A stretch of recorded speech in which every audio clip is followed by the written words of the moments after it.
Ladies and gentlemen, welcome back to episode number 479 live. I have no idea what happened there. I'm going to have to blame Sir Jack for that. I mean, he was the one that ducked out on the broadcast earlier and started everything off with a bad omen. Everything was started off with a bad omen. We blame Sir Jack for that. But welcome, Dusty, to the broadcast. No, I think he used to say that his stream crashed. Yeah, at first it told me I was still live. Like, it did come up, the broadcast stopped for some damn reason, and then grimacing face. But then it just made it look like I was still live, so I just kept kind of going. But I understand that. yeah, I don't know what happened. I have no idea. Unless there's some sort of update going on eventually for the PlayStation. I do notice that when they do their stupid system updates, it tends to mess things up.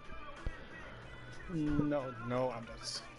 But Sir Jack's back in the... I think we lost everybody else for now until they figure out we're live again. That's the problem with YouTube, though, because until people people are coming back now. Until they refresh and or if they're on the mobile app, they have to literally back out and then go back into the channel. It's annoying as fuck. Yeah. Welcome back in, Kyler. Sorry about the interruption, guys. We actually have no idea what happened there. The good news is we didn't start the show yet, so no harm, no foul. But that said, we probably should get the show started and get the matches underway, and then we can continue talking about whatever the hell we want to. Aye. Like, for instance, making fun of Jack for, for tucking tail and running. Hiding, if you will. All right, so let's get things underway here. We'll get things rocking and rolling. Beginning with the first match of the evening, it is going to be an 8-man elimination royale. It is for the YTD Academy contract case. And look at the villainy in this matchup. We've got Johnny Rainbow, Seth freaking Rollins. From Phenomenal Soul, we have the Soul Man, Jay Simmons, Austin Theory, Fat Lad, Mitchell Vaughn. We have newcomer JC. We still haven't seen a whole lot from JC, but we've heard lots about him from the independent circuit. Apparently wins championships everywhere he goes. Wants to do the same thing, add to his wall of fame. Got to go through Drew McIntyre and Jack Quad as well. This is going to be one hell of a barn burner, and we're going to start things off here in just a moment. As soon as the video production stops messing with things. There we go. So here we go. First match tonight, again, is for the YTD Academy contract case. Let's turn and burn. There we go. So, the Jade Cargill. So you know who Jade Cargill is, though, and who, like, do you know any of, you don't watch AEW, you said? But you... I don't know. Okay, yeah. Well, I mean, sometimes you're missing things, sometimes you're missing nothing. It's one of those situations. Because it's not consistently. I mean, I guess no wrestling promotion is always very consistent, but for instance, they still don't have any real household names other than the people that were already there helping them start off the company. You know, I mean, there's no real household names yet. Like, we can say, okay, Jade Cargill was the longest reigning champ, the first TBS champ, but outside of AEW, who really pays attention to Jade Cargill or most of their stars, unless they happen to be former WWE talent? You know what I mean? They need to do a better job of growing their homegrown talent and evolving in a different way other than utilizing other promotion stars all the time. Like, I can understand taking people from the independent circuit, but stop trying to poach from, WWE and this and that all the time. It doesn't make any sense to me. Because they don't know what to do with them anyways. Look at all the WWE stars that are in AEW right now, and what are they doing with them? What are they doing with anybody? Hell, they still market and push their TBS and TNT titles with far greater effort than they do with their world titles, the Women's World Championship. It's weird. I don't understand half the shit they do, and there's always so many people on the screen, you're not sure who to invest in or focus on. I mean, you still got shit like Darby Allin being paired with Sting. Like, seriously, at the end of the day, what is that benefiting him? I mean, how long has it been now? It's been a couple years now since they paired up. Yeah, and nothing has really. I mean, he still wrestles the same, right? They haven't won any titles together because apparently Sting doesn't want to win titles. He's not interested in titles. So why? What's the point? You know, have him turn on Sting or something. Good matches. Right? Like, if you're not going to at least have him pick up on some of Sting's, I don't know, in-ring knowledge. I mean, again, if you watch Darby Allin, it's not like he wrestles any different than he did prior to being with Sting. Still doing the same things. So that doesn't make sense to me. Let's pair him with a legend, but let's make it look like he didn't learn anything from that legend. Could change the entire landscape here. It's just weird for me. Jack says Jade is the longest reigning women's champion. Yeah, I think she might be the longest reigning champion, period, isn't she? Or is it just the women's champion? Maybe it might just be. Sting is just trying to have fun before he retires, kind of the same as what Taker did. Just try to enjoy the final years before he hung up the boot. Yeah, but Undertaker didn't hold back a young up-and-coming talent, though. That's the difference. You know why? Because he didn't have to. Yeah, Sting became notorious for forgetting patterns in the ring and lines and everything. It became more difficult to work with him. The people had to carry him more than anything, right? So, as much as I like Sting, I don't know.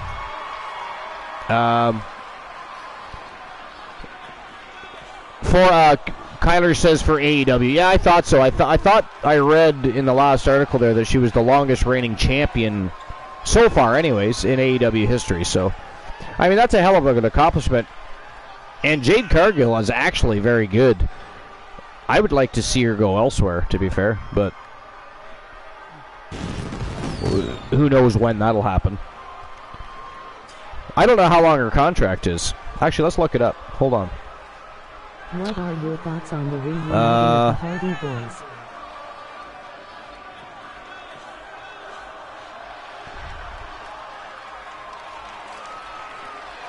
Jade Cargill contract status.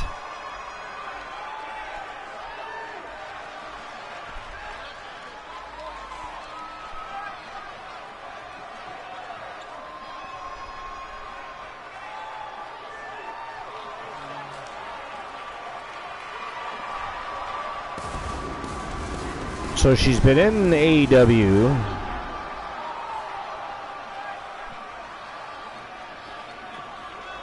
in 2021. So since 2021. So it's been a couple of years. Doesn't really say how long her contract is.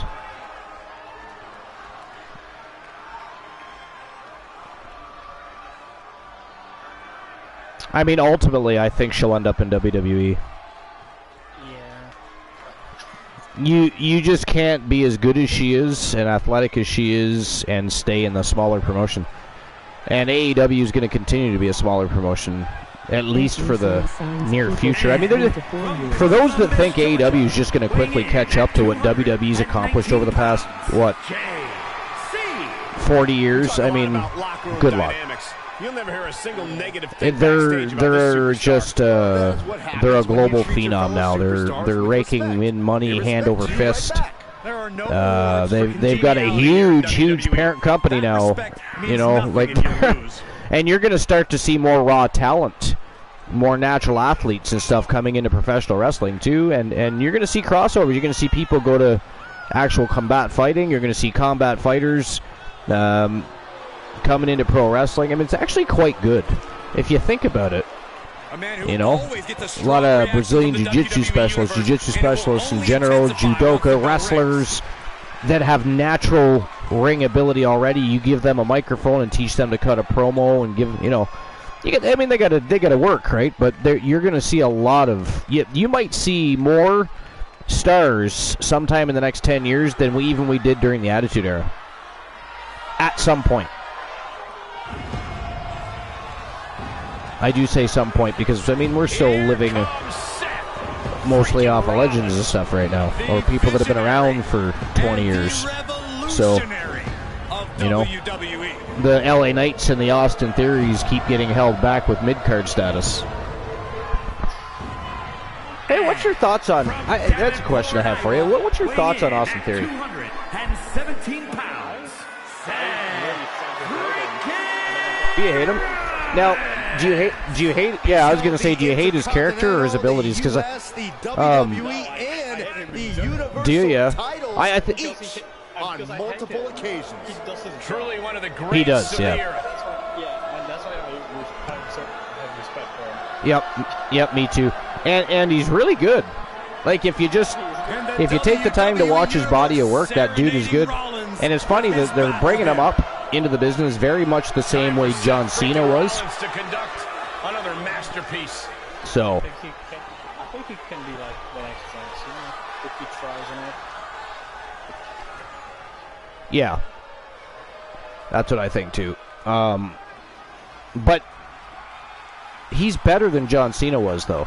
That's the thing. That's where I was going with that. Like, he's a bodybuilder and an athlete, but I think overall, I mean, he's already a better wrestler than John Cena was.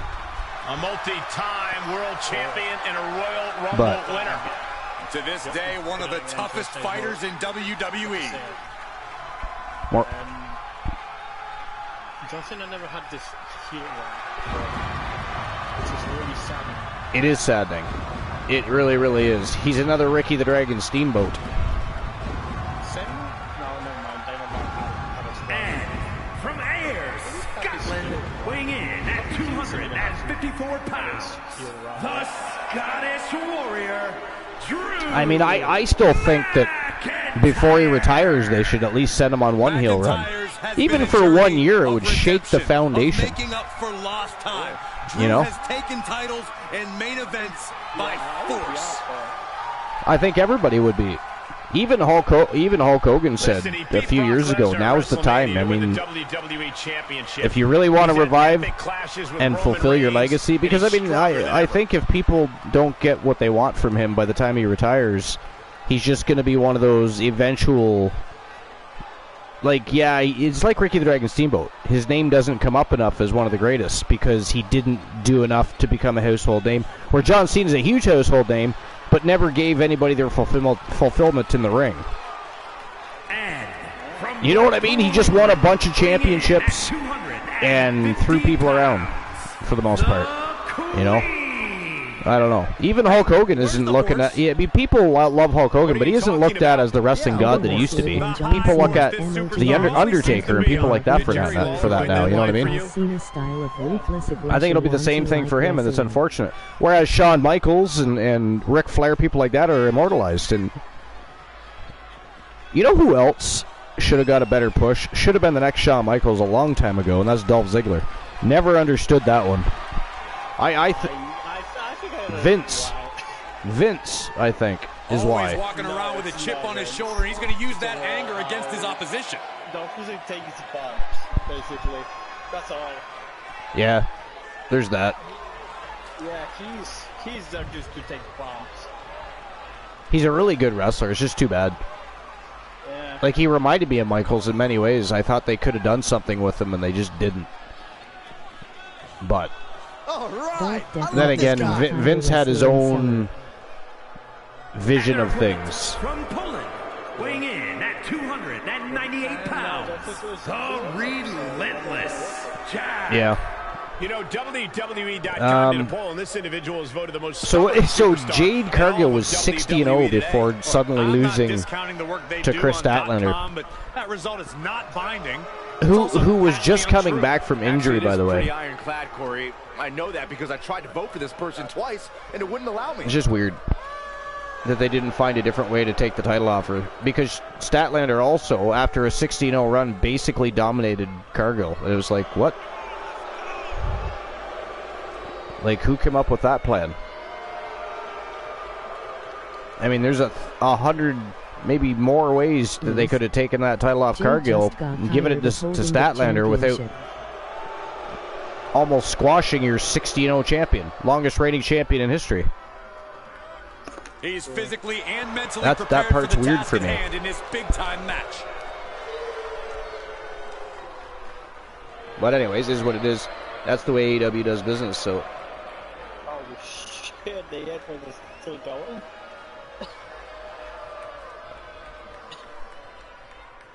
What's that?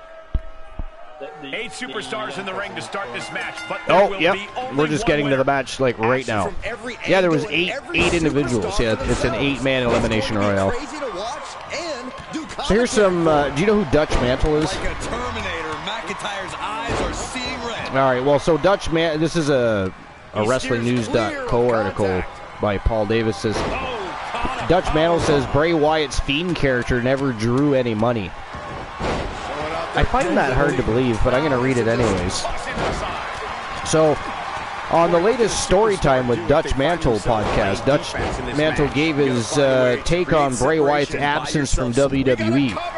As was noted earlier by BWE, Wyatt is expected back in WWE, but it's not known exactly when that will happen.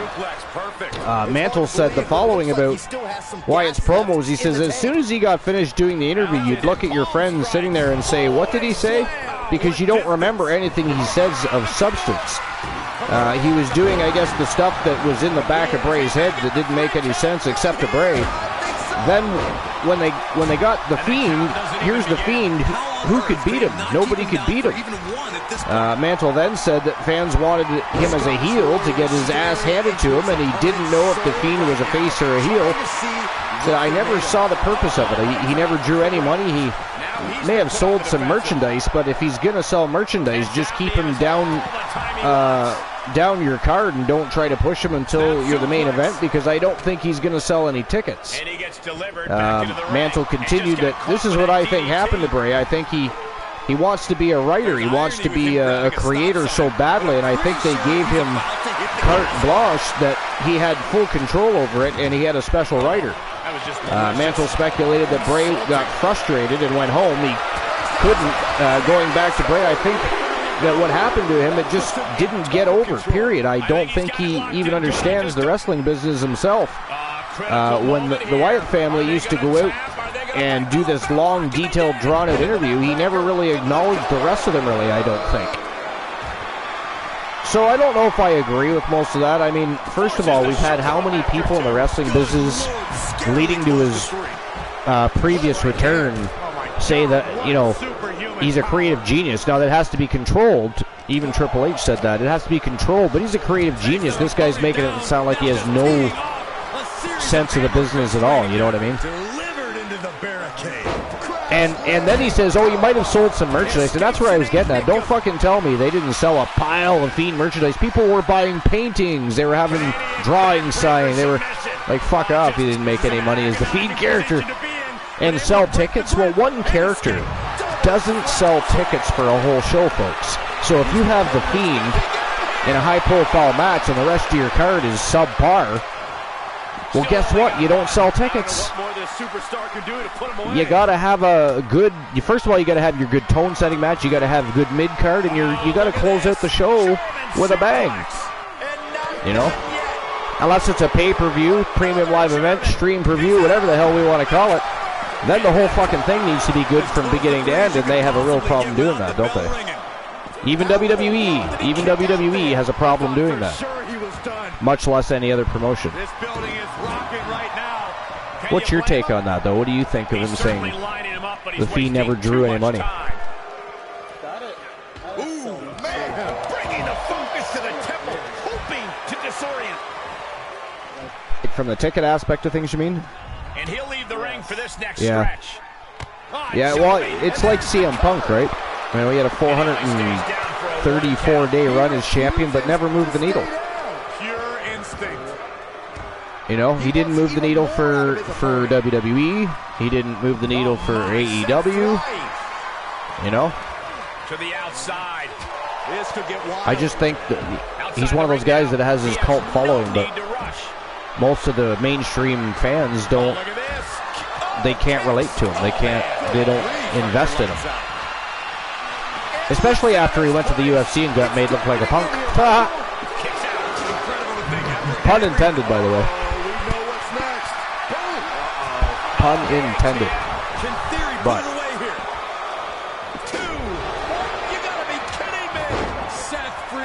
Austin Theory just about took out Seth Rollins there. Could you imagine? And Theory clearly thought he had it there. He might have to consider a new strategy. It is chaos in there. Absolute chaos. Super kick by Theory. Who do you think's winning this thing? If you had to pick somebody, who's winning this thing? Come on. Don't be like Sir Jack, you know. You don't want to be like Sir Jack. Looks like he has other plans here. And McIntyre getting clobbered there. I was pumped when I saw this match on tonight's card, but so far this Falls Count Jack Quad's out. has exceeded all of my expectations. Oh yeah, he did get eliminated. How many was it? 1, 2, 3. We're down to 6. We've lost 2. During our conversation, we've lost 2 participants and didn't even notice. I got Seth. Will they tap? Wooten's got Seth. Nowhere to go but perhaps. Sir Jack says Zeb Coulter. Yeah, that's, yeah. He was talking about Dutch Mantle. He used to be called Zeb Coulter, and he came out with, what was his name? Jack Swagger. Back when Jack Swagger was doing his anti...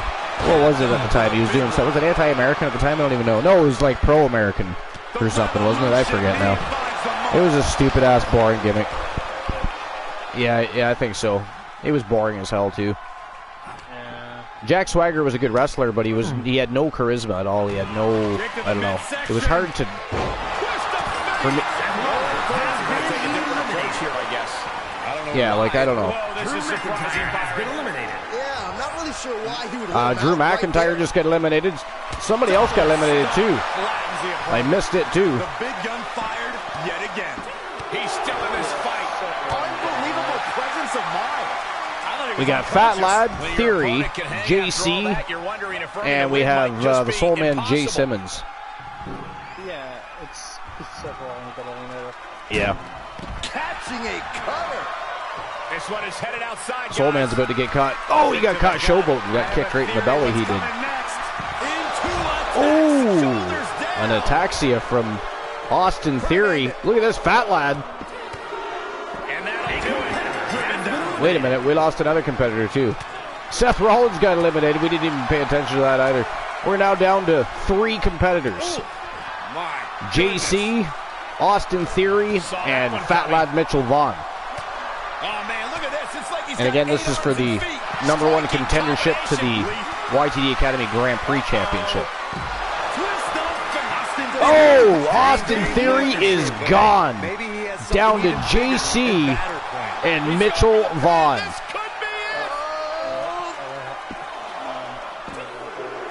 Oh, 2 count only. Oh, that's disgusting. I thought he had it there. Reversal after reversal. These two are ready for each other. Oh, no.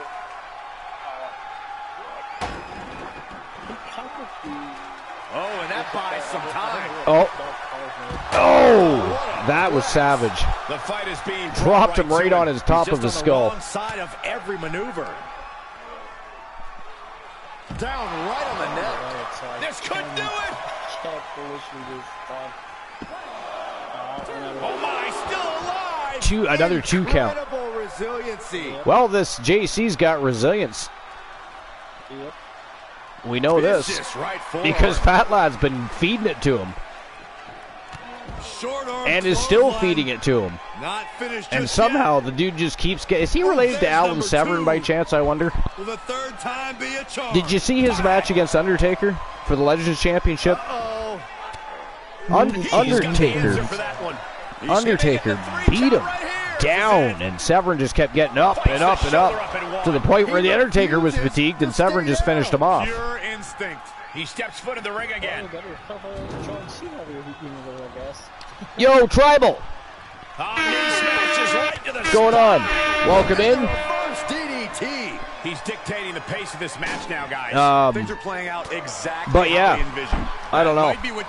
This is interesting. JC's, of course, a newcomer to YTD Academy. We haven't seen a whole lot from JC. And then we have Fat Lad Mitchell Vaughn, former multiple-time champion, singles division and tag team division. Interesting ending to... I mean, this is not what I expected as far as Final 2 goes in this matchup. I thought it would come down to, honestly, I thought maybe Seth Rollins and Theory or something like that. Especially with all the, I mean, John Cena picking up the world title, Becky Lynch winning the title. I mean, it just seems to be a theme lately. The TWA superstars are on fire. But we came down to 2 streamer teams. The WWE Universe is pouring more fuel on his fire. JC was, of course, a replacement for Kevin Justice. Kevin Justice was fired by his team already. Yeah, I know, right? I mean, I didn't think he was doing that bad, actually. I thought, didn't he win a couple of matches? I'd have to go back and look. On the mark. And now he's on. This is I was pretty sure he did. But his streamer team said, no, you barely kicks out. you suck. You had one job and you weren't doing it to our expectations. To get the shoulder up. From the outside. Look out. Oh, fuck! Did you see that? Holy shit! Ladies and gentlemen, the winner of the match, a new #1 contender to the YTD Academy Grand Prix Wrestling Championship. It is JC picking up the contract case. Wow. All right. Didn't see that one coming. Did not see that one coming. Here is your winner.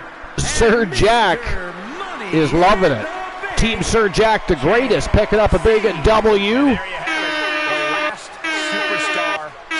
Way to go, Sir Jack. So what was the deal with Kevin Justice? Did you guys just not get along? Was he difficult to work with? What happened there? What happened there? We don't... He didn't last long. I thought he was doing okay in the squared circle. I mean, clearly not as well as JC, who is already the #1 contender to YTD Academy's top prize, but, you know, whatever. I mean, I'm not judging. I'm just asking. Maybe he was difficult to work with, you know? Insubordinate assholes are never fun to deal with. All right, let's move on to the next match of the day. This is for the Women's Legends Championship. It is a triple threat matchup between Trish Stratus, Alondra Blaze, and the reigning, defending, undisputed Women's Legends Champion from Team AMC Me, Wildcat, Ashley Marie. And Dusty has rejoined the broadcast. He did not want to be like Sir Jack. Kevin Justice had a bit of a technical difficulty and returned, unlike Sir Jack. So we went out and made a decision that just so happened. Oh, Dusty left too. Dusty left again. He joins Sir Jack for the moment. How dare he? Kevin Justice knew he wasn't going to last long in this business, so we went out and made a decision that just so happened to be the best for business. All right, well, that's fair enough. I mean, obviously your choice wasn't terrible because, I mean, JC already, after just breaking into YTD Academy, already #1 contender for YTD Academy's top prize. So, I mean, again, no harm, no foul. I mean, if it's not broke, don't fix it. In this case, you saw it was broken, you decided to fix it, and you capitalized. So, good for you guys. But, all right, here we go. Legends Championship on the line. Triple threat matchup. Trish Stratus, Alondra Blaze, and Wildcat, Ashley Marie. Let's go. All right, let's see what else is going on in the dirt sheets, if anything.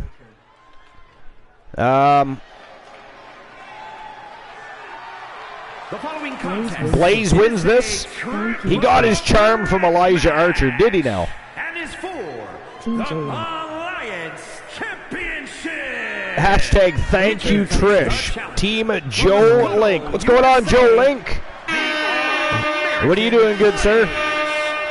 I wasn't sure if you were getting ready for work at this point or what you were doing. What's going on in Linkville? What are you up to?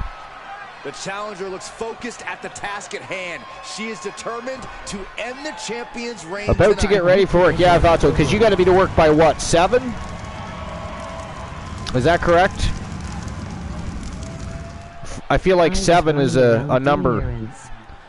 I was running around doing errands. I mean, were you actually running? Do you have video footage of this? 7 p.m., yeah, that's what I thought. From Toronto, Ontario, Canada. She actually is from Toronto. Unlike some wrestlers, they build them from Toronto and they're from some other part of Canada. Apparently those places aren't good enough to mention on live TV. Yeah, so I thought it was 7. I kind of thought so. All right, I'm going to jump back into the dirt sheets here. See what's crack-a-lacking. You gotta mention Trish Stratus in the conversation. JQ and Lillian in the Discord, LOL. Says Kurt Angle recalls Steve Austin making $12 million in 1 year from Austin 316 shirts. That's not surprising at all, but this is WrestlingNews.co, Michael Schrute. What do you think of the champ's chances here So tonight? WWE Hall of Famer Kurt Angle answered some fan questions on the latest Kurt Angle Show podcast. Kurt Angle was asked, do you have a favorite piece of merch that was released of yours? Angle answered, my favorite was what I sold the most. It was my It's True t-shirt, red, white, and blue. It's true. It was a great t-shirt. I sold a lot of those. That was my rookie year. I never sold as many t-shirts the rest of my career as I did my first year. I have to tell you this, it wasn't that much money. I wasn't a merchandise guy. Even Vince McMahon came to me and said, listen, we can't use the word Olympics. We can't use the Olympic rings. You're not going to do merchandise. I'm going to pay you to wrestle. I was like, well, I do want to make money on merchandise. He says, can't do it. I had merchandise, but I didn't have a lot. Now Angle talking about the amount of money Steve Austin made on merchandise. He says in 1 year he made $12 million on merchandise, and that was the 316 shirt. That's when it came out. $12 million, he told me. I was like, holy crap, he only made $2.5 million wrestling. Vince McMahon said, I pay you Angle to wrestle. He was talking to Kurt Angle. I'm not going to lie to you, he paid me well. I made more than Austin did with wrestling. I didn't make nearly as much as Austin did with merchandise, but Vince took care of me on the back end with wrestling. Merchandise I made, I'll give you just a roundabout figures, between 700 and 900 grand a year. It wasn't a lot. It's a lot of money, don't get me wrong. But not for being a big star like that. For some reason, Vince just told me, hey, can't do anything with you in merchandise, so just wrestle.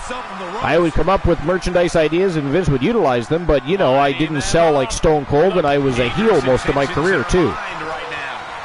Angle on how much merchandise money he made in TNA. He said, I did all right in TNA. Believe it or not, yeah, we were selling pretty well the first few years. I mean, I would say between 2007 and 2010, everybody's making pretty good money on merch. Angle on how much he made in his best years in TNA for merchandise. He said in TNA about 400 grand. So there was definitely a big... But I mean, TNA doesn't have the ability to, you know, mass market worldwide merchandising. They just don't have the capability like the WWE does, so that kind of makes sense. That kind of makes sense. But 12 million just on 316 shirts. That's crazy, eh?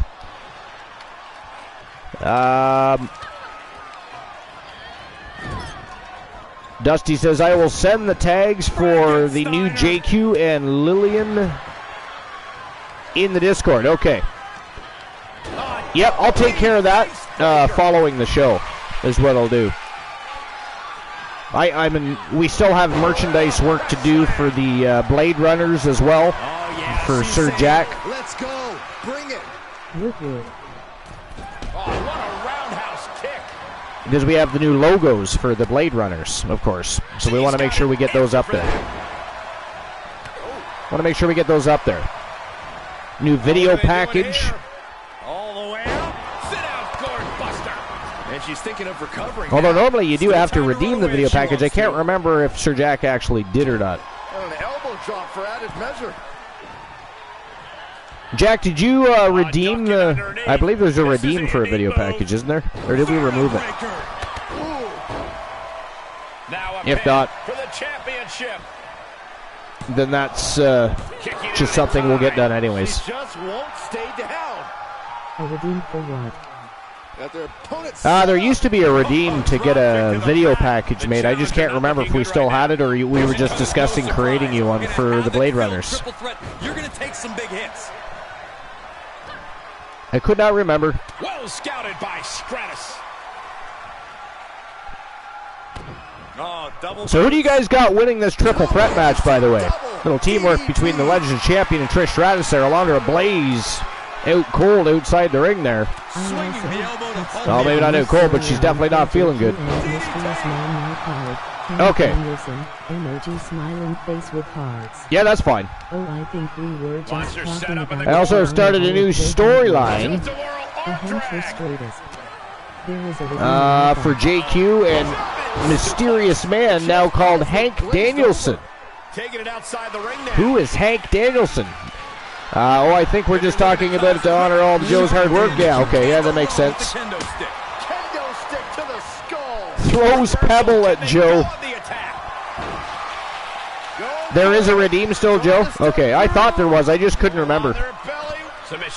We do want people to utilize that, but because of the circumstances, you know, the guy who assaulted Kenny Jackson, okay. Right. Looks like the champ is going to retain. Broken up. I mean, how dare he assault Kenny Jackson? Jealous of Kenny Jackson's hard work and efforts as of late. Up and down. What a slam.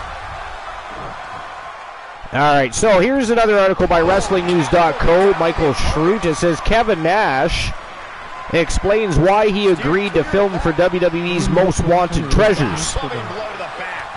So on the latest Click This podcast, Kevin Nash talked about filming for A&E's WWE Most Wanted Treasures and why it was the first thing he had done since his son Tristan passed away.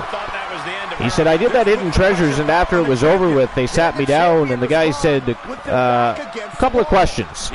And he went right into the NWO, and I said, fuck this. It's the first thing I'd done since Tristan passed. Nash said that he decided to do the show because he likes Mick Foley and gave him some time to hang out with him. Nash said, I did it because I knew Mick Foley would make me laugh. I was going to spend the day with Mick, and I look forward to it. I've never had a bad time traveling with Mick or hanging out with Mick. He's a very topical, and we always have good conversations, so I knew that would be a very good test of going back into the water. The next episode of Most Wanted Treasures airs this Sunday night on A&E, and it will be about items related to Rowdy Roddy Piper. So if anybody's interested, you'll be able to watch that.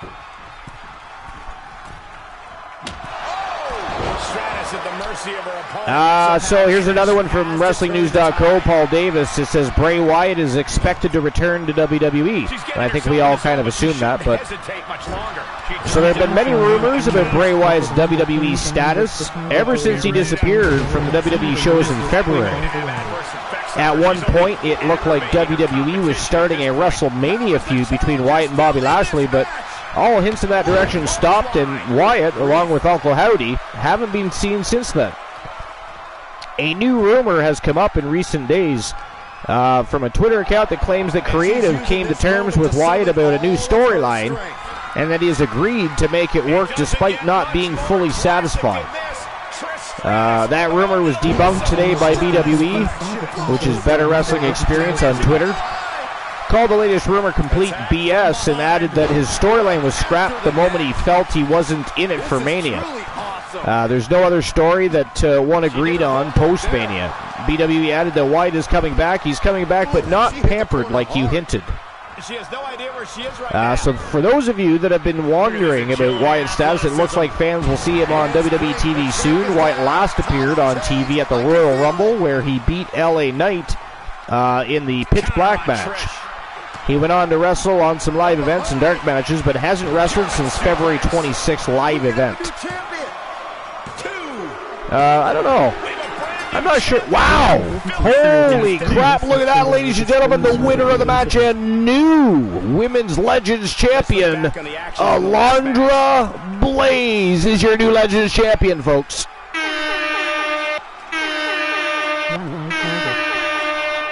Wow. Another match with an unexpected ending. Because, again, I didn't expect JC to do as well as he did in his first high-profile matchup. He grabbed the brass ring and ran away as the #1 contender to that Grand Prix championship. Now Alundra Blaze. Alundra Blaze, the new Legends champion. I mean, that's crazy. That is crazy after so many people stepped up and tried to swing for the fences to take out Ashley Marie and couldn't do it. Alundra Blaze, here in tonight's triple threat matchup, gets the job done and is the new Legends champion. Fantastic. All right, so let's move on to the next match. Face with tears of joy. Emoji face with tears of joy. And here we go. Next match of the day, YTD Pure Women's Wrestling Championship is on the line. And look at the villainy here. We've got Svetlana Vedrozka, Lita. Oh. Or, sorry, not Svetlana. Yeah, it is Svetlana. Michelle Vaughn. We have Bailey and the reigning defending YTD Pure Women's Champion from Team Joe Link. It is Dangerous Amber Extreme putting her title on the line. That is the next match of the day. We're going to get to that in just a moment. Now this is an elimination style matchup. Extreme rules are in the rule set, however. So that means falls count anywhere, anything goes, but elimination is the only way to win the matchup. So without further ado, here we go. Pure Wrestling Championship on the line. Svetlana Vedrozka, Lita, Michelle Vaughn, Bailey, and Amber Extreme.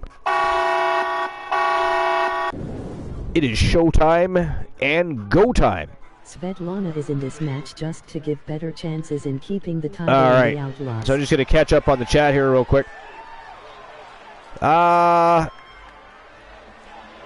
Let's hope that Alundra Blaze will not yeet that title into a trash can. Hey, Dusty, don't say such things. How dare you put that out there like that?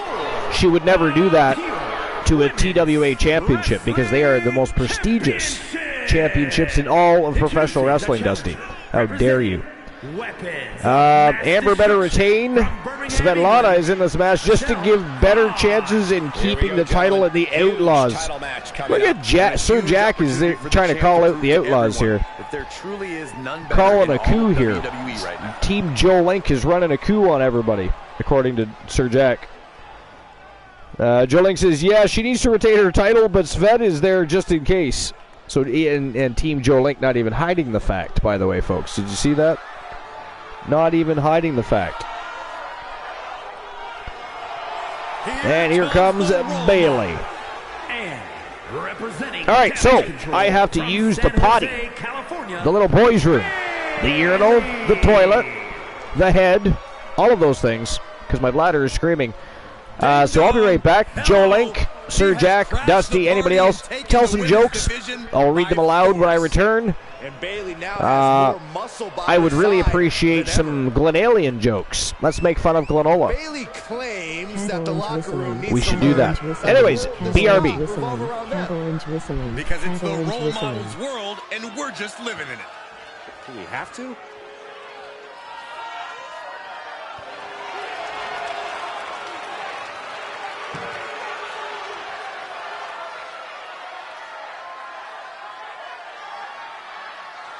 She's been undergoing a lot of training for tonight, not taking this title opportunity lightly.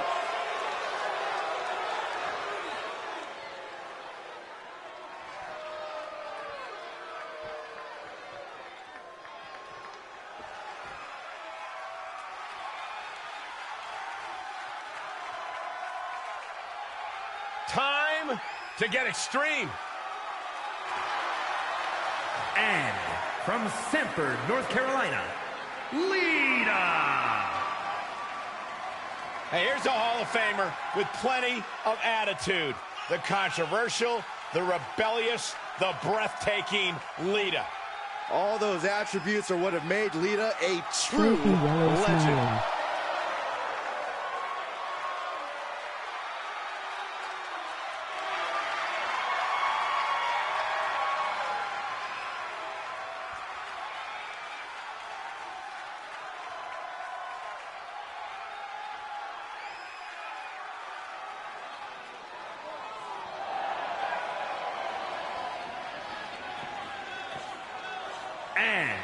representing the Outlaws. From every man's nightmare, she is the pure women's wrestling champion, Dangerous Amber Extreme. The champ comes into his title defense incredibly confident, Corey. And with good reason, Cole. When you're the champ, you don't have to worry about winning. You just have to make sure you don't lose. That is the champion's advantage. She is determined to stay atop the division. We'll see if she can do just that.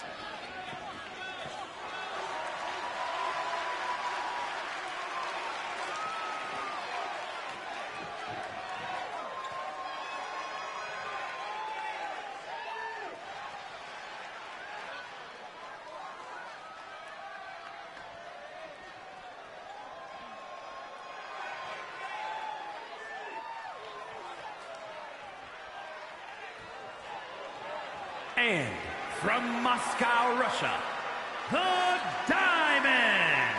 It's a big-time opportunity, Byron, as the title will be on the line here. You're right, Michael, and judging from the response on social media heading into this match, we're likely to see a new champ crowned here tonight.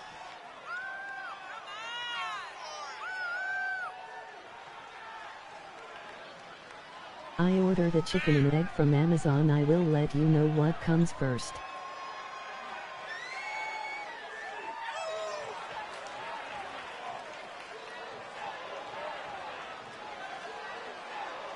Take a look in her eyes, more than ready to become the standard bearer of this division.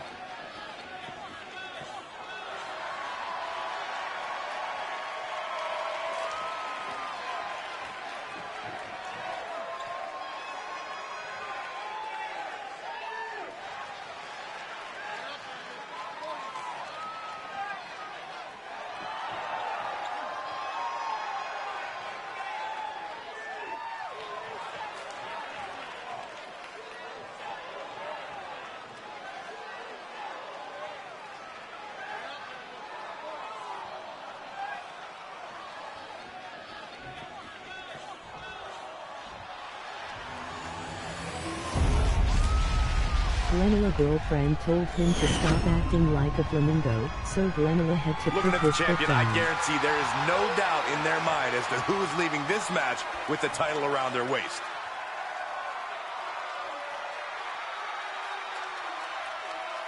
I have a feeling we're about to learn a lot about these superstars and what makes them tick in this Extreme Rules match. These matches always stress me out. An environment like this can turn a superstar into someone they never thought they'd become. Or you could say this match reveals a superstar's true colors, Saxton. That's far more likely. Oh, what a forearm. Evades the attack. She's sent flying into the corner. Then here come the punches. Boom! Slam! With authority. Kick to the gut.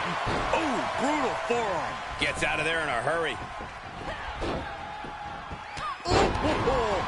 Will this be enough?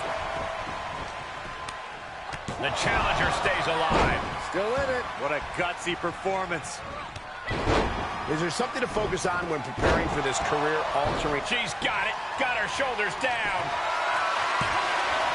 She gets the shoulder up. She just will not Who go has the away. strongest plan? Seated drop kick connects. Answer the Glenelians. Right to the kidneys from behind. Here we go. For the DDT. Fight. Strong takedown there. German suplex. Will it be? I think so. She still fights out in one. Wow, I thought for sure that was it. Challenger's a little worse for wear now. Boom. Looking worse for wear in the corner now. High-risk area up there. Oof. The wheels are I'm turning. going to show Keith Brown's answer because they taste funny. The victory. There's two. There's some shock in the arena after that kick out. And they just toss them aside. Thrown back in under the ropes. Oh, man. He Looks like her asked for opponent's some not ready to Glenelians chiropractor. jokes. I gave him a couple LOL. And now there's an opening. She's got the shoulders down. Emphatic kick out from the champion. She just dug down deep there, but I don't know. know if she'll be able to do it again. And Lita with a brazen taunt in her opponent's direction. Gets inside the ring. Here comes the setup. Double DDT. What's she looking for under the ring? A stop sign? Was there some... Bayley delivering the kick to the gut. And there's the rose plant. The title might change hands. Cover. 2. Oh, she kicked out. There was almost just lights out on their championship dreams. Well, let's see if that kick out was a spark or is it the challenger's last gap. The sleeper is cinched in, and you can see little by little this trying to escape, delivers a jawbreaker. Retains. No. Challenger kicks out. Getting dangerously close to ending it all there. Oh, colliding with a barricade. A quick reversal by Bayley. Ooh, right sweep. Nicely done. She's firing up, no doubt about it. Neck breaker. We have seen such a physical match from these combatants, and the wear and tear is starting to show. Now's the time where the smartest competitor needs to take advantage of the situation. Needs to figure out the quickest way to end this. She finds a counter for Lita, and now gets tossed into the ring. And now she delivers her back into the ring. She's fighting back. Able to reverse that one. Kinshasa. Now that is why there's a champ. No, not now. That's how much winning this title means. To give everything you've got. I don't know how much you can have left after that, but you've got to be impressed. But if we see one more devastating move again, this can be over soon. It's been a hardship for these superstars to get to this point. I think these fans are driving them to claw that extra inch. You can sense the ride these fans have been on, and I'm right there with them. A competitor has been eliminated. She's getting fired up, ready to show her opponent what she's got. The challenger is not in a great place. In order to succeed in an Extreme Rules match, you have to be willing to sacrifice your body a bit, guys. Ooh, brutal forearm. Headed to the top rope. Guaranteed a new champion. Trying to make her opponent flinch with that stop sign. Incoming! A diving cross body. Oh, and she got out of there. What a reversal by Bayley. Kick to the gut. Just the setup for the rose plant. Oh, yeah. She is really getting fired up. In Amber's week this week Driven into the barricade. Moves outside. What's the plan here?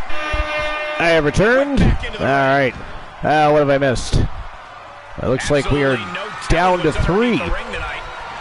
Bayley, Michelle Vaughn, and Svetlana Vedrozka. Might I remind everyone, this isn't baseball. We're guaranteed a brand new Pure Wrestling Women's Champion here. All right, let's see what Joe Link was up to. I know he was going off with some jokes in there. What kind of outpace beings pester you? Answer Glenalians, but mostly if your name is Archer. That's not funny, Joe Link. How dare you? I ordered a chicken and an egg from Amazon. I will let you know what comes first. Oh, my God. Gaslight. Glenola girlfriend told him to stop acting like a flamingo, so Glenola had to put his foot down. Oh, my God. That was a little funny. Except for the fact that, you know, Glenola and girlfriend in the same sentence is kind of weird. It's kind of weird. Who has the stinkiest planet? Answer, the Glenalians. And Sir Jack tried to ban Joe Link. I mean, that was a valid attempt, at least. Why don't sharks eat clowns? Answer, because they taste funny. He asked for some Glenalian jokes. I gave him a couple. Guaranteed a new champion. Yes, exactly. That's what I was saying. Amber Extreme has been eliminated. Yeah, I see that it hasn't been Amber's week this week, and it's only the start. Yes, he did a couple jokes. A few, actually. Including the, fact that Glenola might have a girlfriend. That was funny. That was one of the funniest parts. I don't know if there's more frustration or desperation in the ring now, knowing that you've tried to end this. Hey, yo, Strife! What's going on, Strife? What happens when you accidentally spill pickle seasoning in your bread mix? You get a dildo. Wow. All right, we'll give you props for that. That was pretty funny. You get a dildo when you accidentally spill dill seasoning into your bread mix. And Bailey's been eliminated. It is now down to Vadroska and Vaughn for the Women's Pure Wrestling Championship. What has she got in mind? Apparently Vadroska wants to bring a shovel into things here. Apparently a bat, a ladder, and a hockey stick were not enough. Oh, right over the back. All right. Svet versus Vaughn, yeah. Oh, stun gun. To the outside, not to mention. Definitely rocks Svetlana.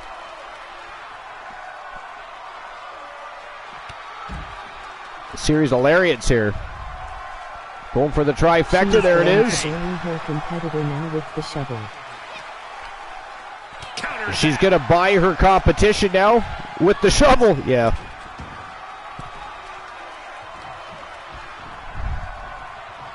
Oh, look at the start of this. Oh, Svetlana. Oh, fireman's carry to a gut buster on top of the ladder. And that is it. That is all. The winner of the match by submission and new YTD Academy Women's Pure Wrestling Champion, Svetlana Vadroska, is your new champion. Congratulations to Svetlana. Another big win for the Outlaws. Isn't that amusing? Right? Amber Extreme was part of the Outlaws, lost the championship, but another member of the Outlaws was in the matchup coincidentally. You know, Team Joe Link always saying that they don't have anything to do with the booking, but yet that was awful coincidental, wasn't it? Awful coincidental. Very interesting, but as it is, Svetlana Vadroska, your new YTD Academy Women's Pure Wrestling Champion. So congratulations. Just so important in a match like this. All right, on to the next match of the day. Here we go. For the YTD Academy Women's Tag Team Championship, it is Alice and Kaiba Blade, the Blade Runners, taking on Toxic Attraction. And again, the women's tag team titles are on the line. What do you guys think? Who walks out the tag team champions here? Is it going to be the Blade Runners or Toxic Attraction? It's our next match of the day. Joe Link, what do you think? What's on your mind here? Who walks out the victor and holders of the tag team championships? The Blades of Glory. Joe Link says, Sir Jack, of course, is probably not going to bet against his own team here. They will be Toxic Attraction. Okay. Anybody else have a... What about you, Strife? What do you think? Toxic Attraction, who were kind of the dark horses of YTD, snuck in there and grabbed those tag titles, or... Well, I like me the some Blade toxic Runners. Women. You like toxic women? Well, good luck with that. But, I mean, so you think Toxic Attraction retains? All right. Well, let's find out without further ado. It's for the YTD Academy Women's Tag Team Championship. Blade Runners versus Toxic Attraction. Archer likes himself some blades. That's turn and burn. Indeed. Archer likes himself some blades. Yeah, they kind of come out of nowhere. They did kind of, yeah, they did. They came out of nowhere with that win. You know, they weren't doing terrible in the division, but I didn't expect them to sneak in and win the titles when they did. But then again, I didn't expect Becky Lynch to become the television champion. I did not expect John Cena to win the world championship. Remember, guys, there's been a lot of crazy things going on. I don't remember the last time when you think about it. in this much jeopardy, Cole. Tonight a lot of crazy things going on. Be the night the title changes hands. All right, let's see what else is going on in the dirt sheets here. So we know Bray Wyatt is expected to return. We already knew that, for the most part, right? We knew that. Here's something from WrestlingNews.co. Andrew Ravens. It says planned date for Brock Lesnar versus Cody Rhodes 3 match. I still gotta figure out. So Cody Rhodes came up short when challenging Roman Reigns for the undisputed WWE Universal title at WrestleMania 39. Something that seemed to be a lock to happen, only for WWE to surprise fans with the match finish. Coming into WrestleMania, Rhodes had been feuding with Brock Lesnar, where the two stars have shared the ring twice and have a 1-1 record against one another. At Backlash, Rhodes scored a win before losing to Lesnar at Night of Champions when Rhodes passed out in a Kimura. While speaking on Wrestling Observer Radio, Dave Meltzer noted the WWE is planning to have a third match between them happen on August 5th at SummerSlam. So this is a quote, got big news, Brock Lesnar versus Cody Rhodes at SummerSlam. SummerSlam, Ford Field, this match number 3, I presume. He's going to win, too. He should win, Meltzer stated. And I agree with that. What do you guys think? Lesnar versus Rhodes 3. Should Cody Rhodes win? What are your thoughts on that? I had to finish. I mean, I feel like he should win. I think he deserves it. You had to finish watching which VOD? SummerSlam is in my backyard. Joe says I still got to figure out who's pulling the wire with the television title, because Amber had it all the way to the floor. Then it was pulled back up above the ladder. Yeah, Cody should win. It was mostly just listing last night. Matches sounded great, though. Yeah, they were.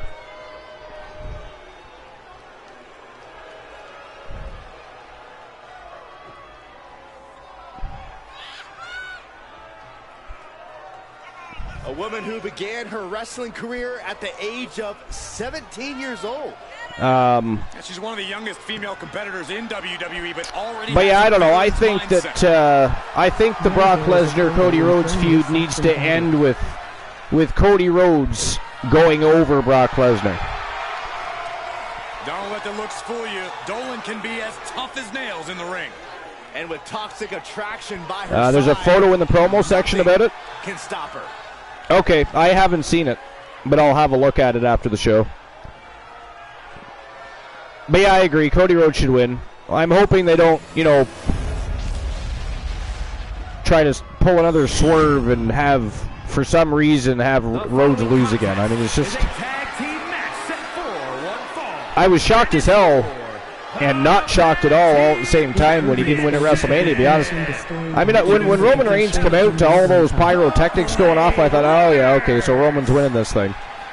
But at the same time, I was hoping I was wrong. I was looking forward to Rhodes winning and holding that title, but then again, as I always said, he was never after the Universal title. The championship that eluded his family was the World Championship, and now he has a chance to go after that. He's on Raw. That title's on Raw, so we'll see what happens there. But yeah, Brock needs to put Cody Rhodes over here.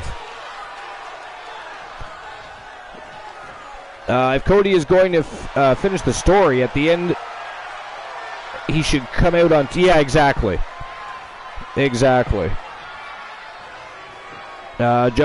Brock has just been losing a lot. Yeah, well, I think that's kind of his role at this point. At least, I hope that continues with Cody Rhodes. I mean, there's other people he can help and put over as well, but I'm pretty sure that's pretty much what is... win the occasional championship, and other than that, put people over and build up their stars a bit. Brock only wrestles at premium live events nowadays, yeah, for the most part. The occasional appearance on Raw or SmackDown, but other than that, premium live events. No, you can't. You can't bury Brock, no. That's true. You can't. A chop. But yeah, so hopefully they do the right thing there. We'll see what happens. I mean, they do tend to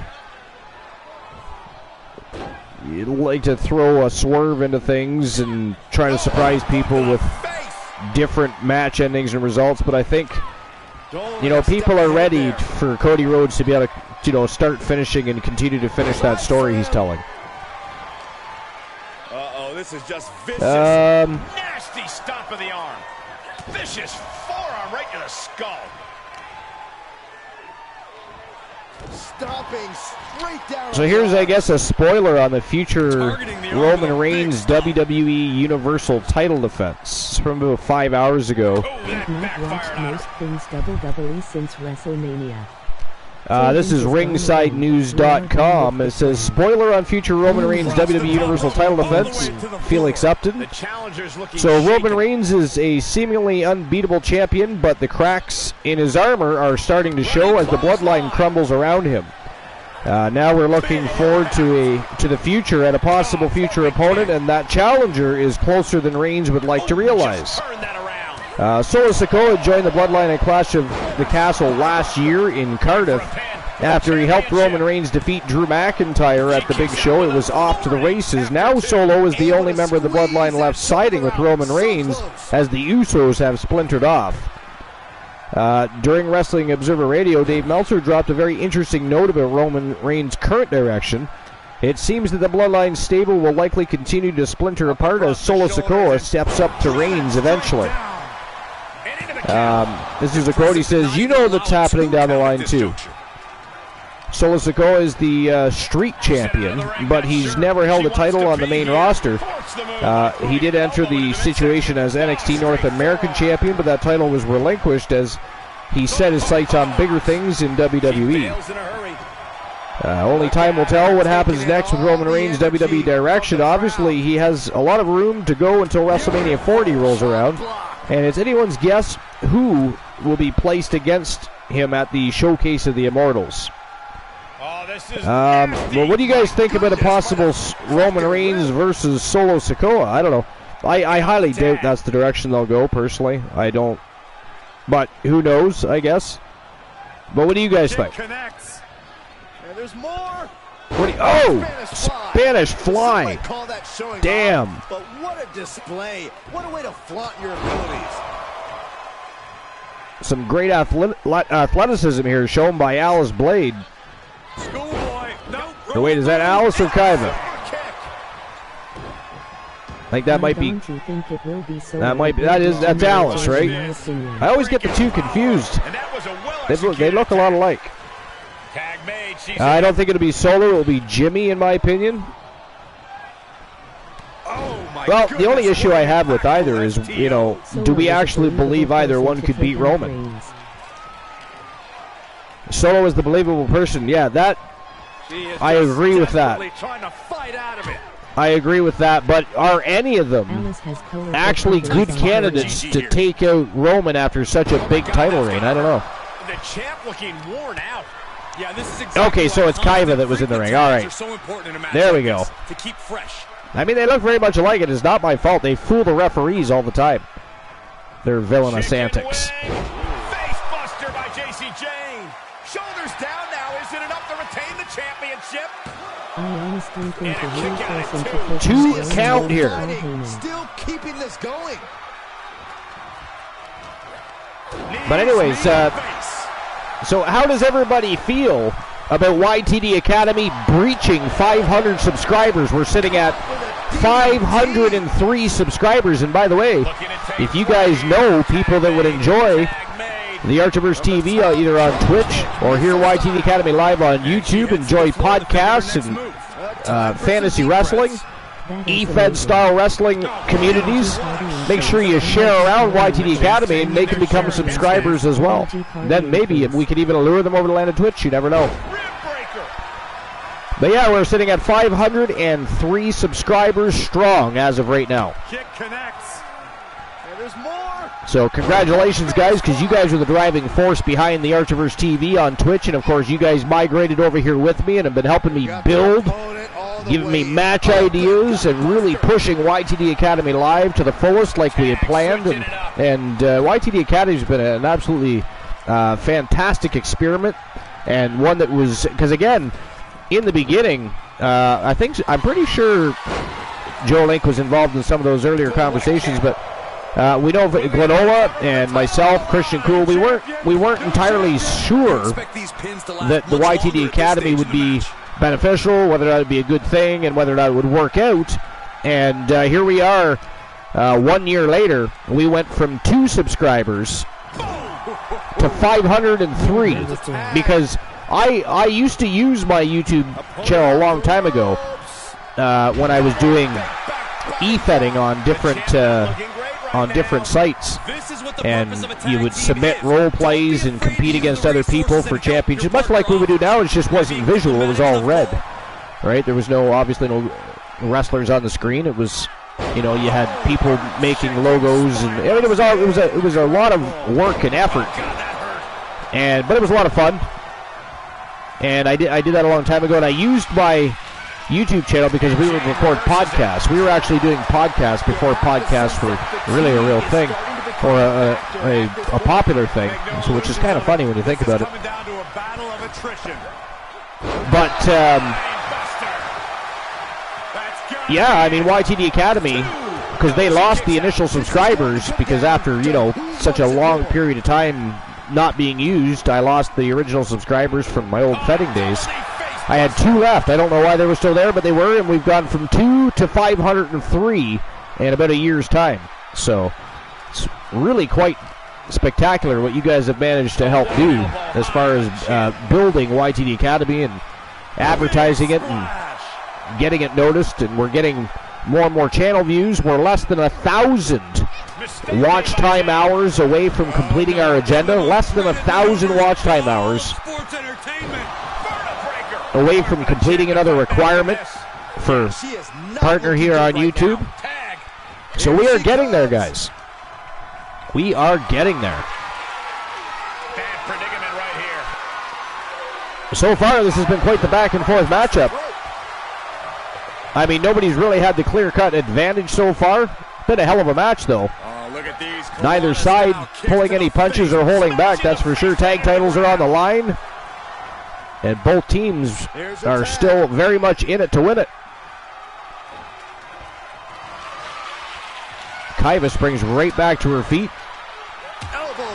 Ooh, elbows to the midsection, though. These two having an answer for everything. Bang, nice. Strife says we just subbed, so 504. Thank you very much, Strife. 504th sub to YTD Academy Live. Yeah, YTD Academy has been great. Yeah, it really has. It's been a lot of fun. We have our live shows, which now after today's show, we've done 20 live shows. We're always recording dark matches and uploading them, dark style tournaments. A lot of action going on. We export all of our Twitch shows to our library here on YouTube, so you have those to check out. I mean, the content library is growing, that's for sure. The content library is growing. Gets cracked by the overhand.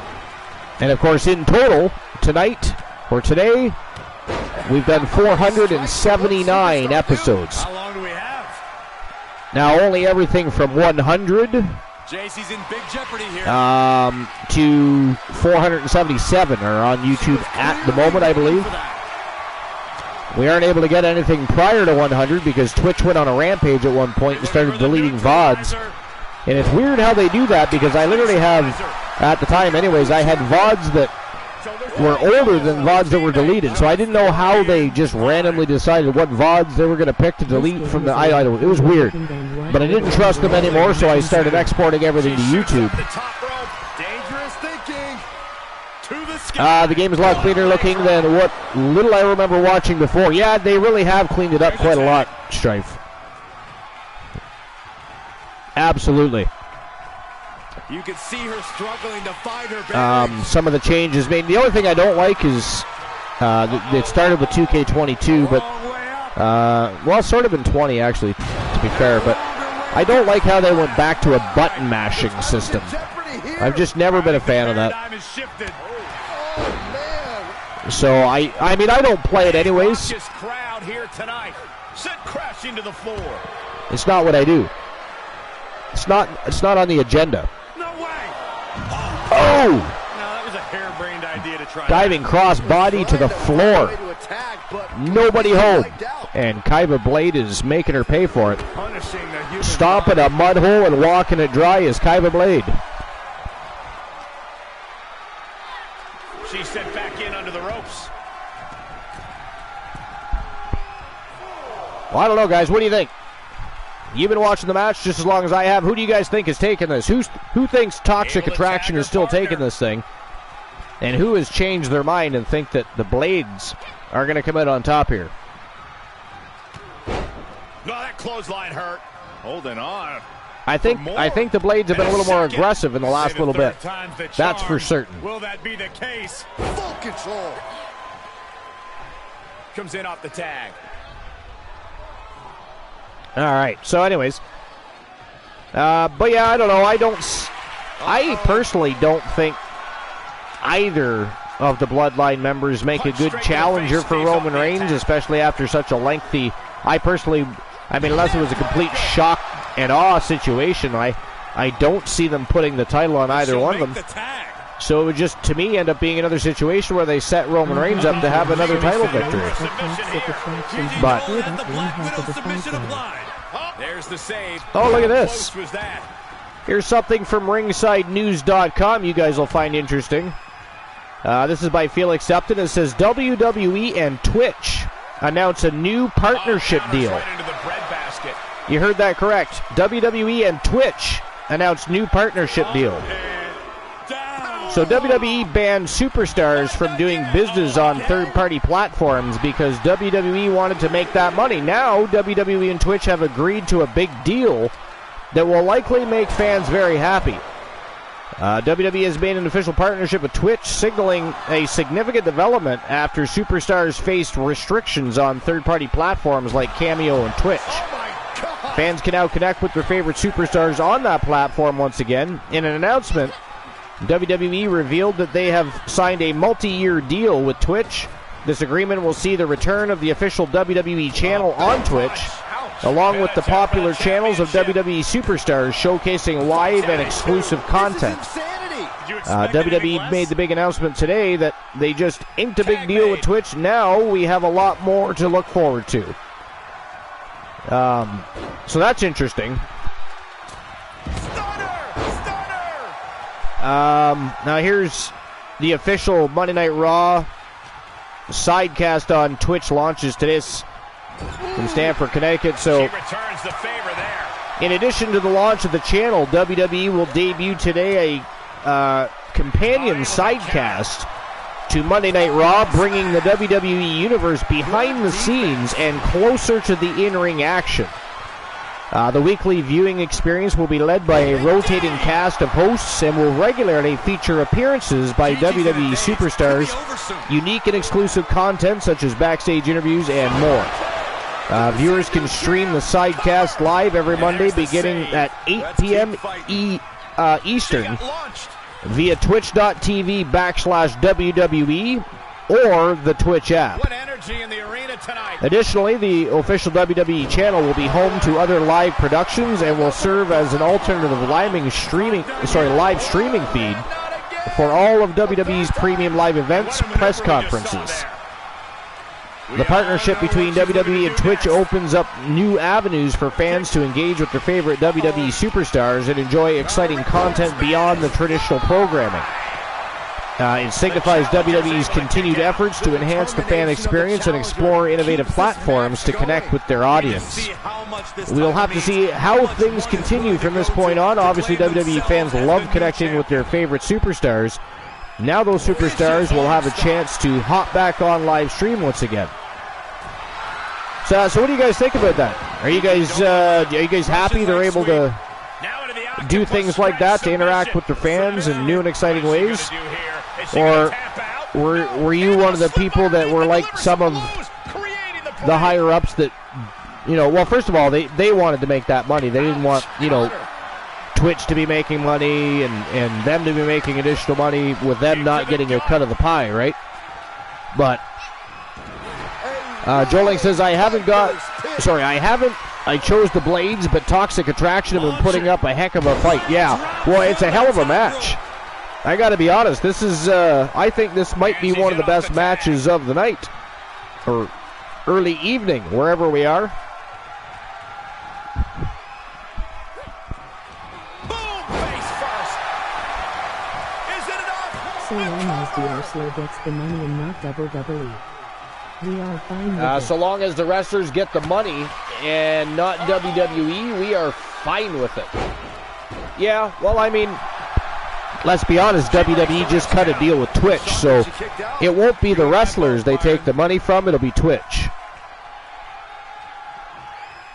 So, but yeah, I understand what you're saying, though. As long as it goes to the wrestlers. You know, they're doing all the additional work and advertising, etc., to make that additional money on Twitch, so they should definitely, every cent they're able to make should go to them, for sure.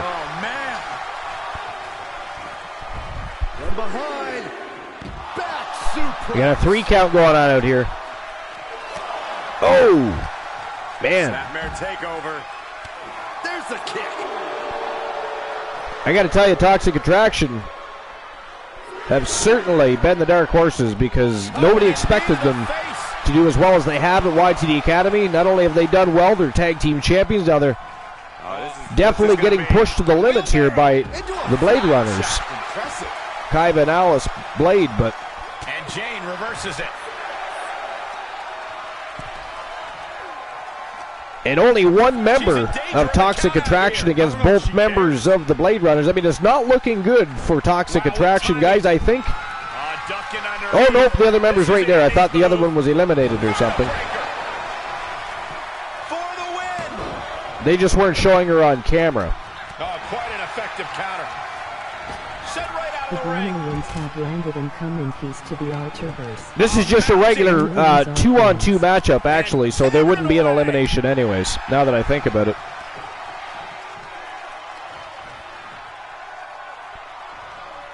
Yo, Glenola! The Glenalians have landed and come in peace to the Archivers. Glenalians are not friends. They are ghastly little creatures. Okay, I gotta head to work. I'm sure the Blades will win, but I have to watch the VOD later on. Yes, you do have to watch the VOD later on. Absolutely you do. But welcome in, Glenola.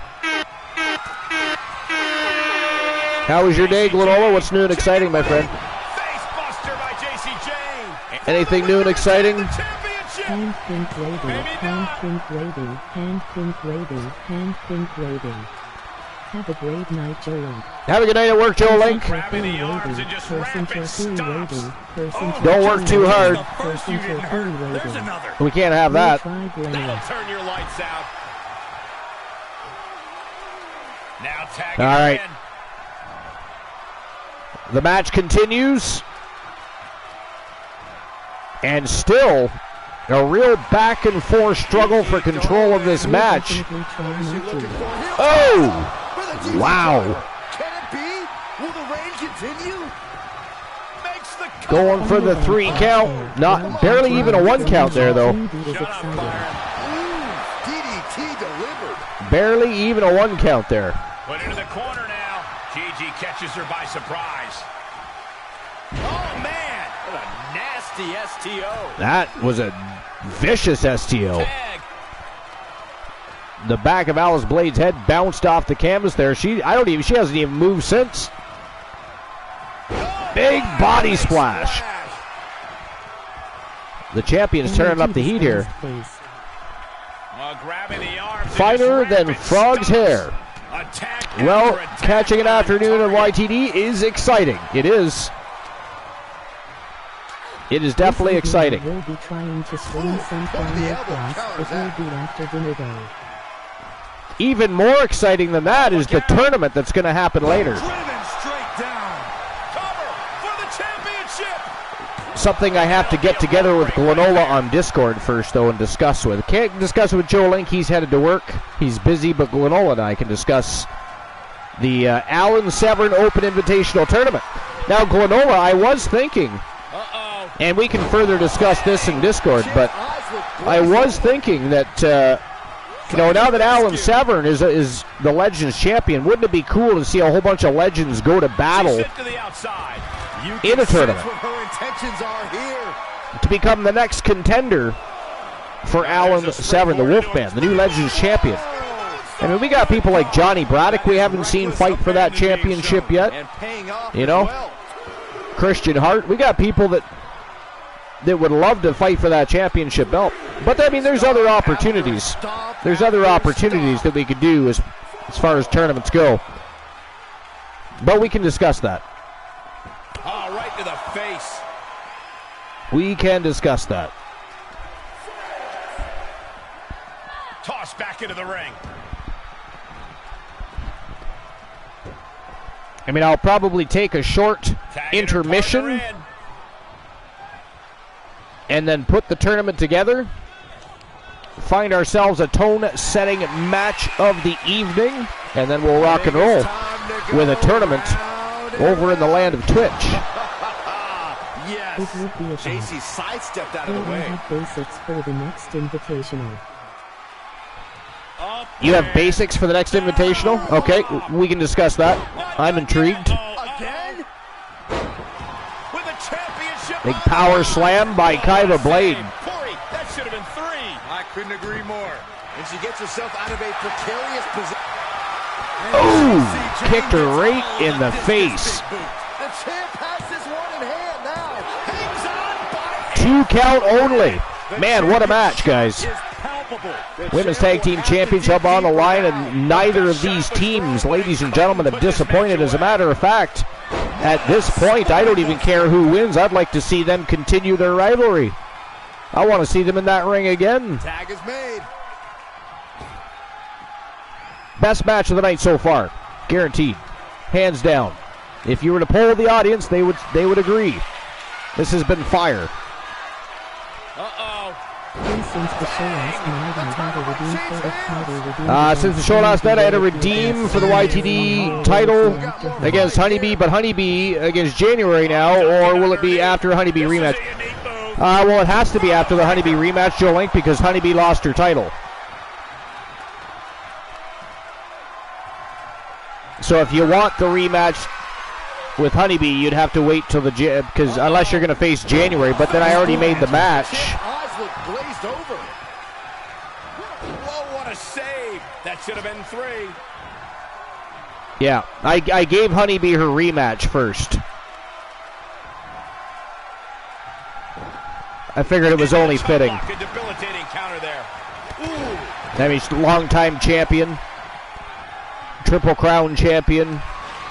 Gigi Dolan has her opponent all tied up. But yeah, no, I did see her redeem, and that's still going to happen. I just didn't have it planned for tonight. Or today, rather. And look at this now. Bad intentions coming with this hold. Gigi Dolan had the Black Widow submission applied. Almost a miraculous escape and a side slam. Climbing to the top rope. Yes, tag. Man, oh man, this match is seemingly just going to go forever. Neither team, again, really has had the upper hand long enough to take control of the matchup. Back and forth.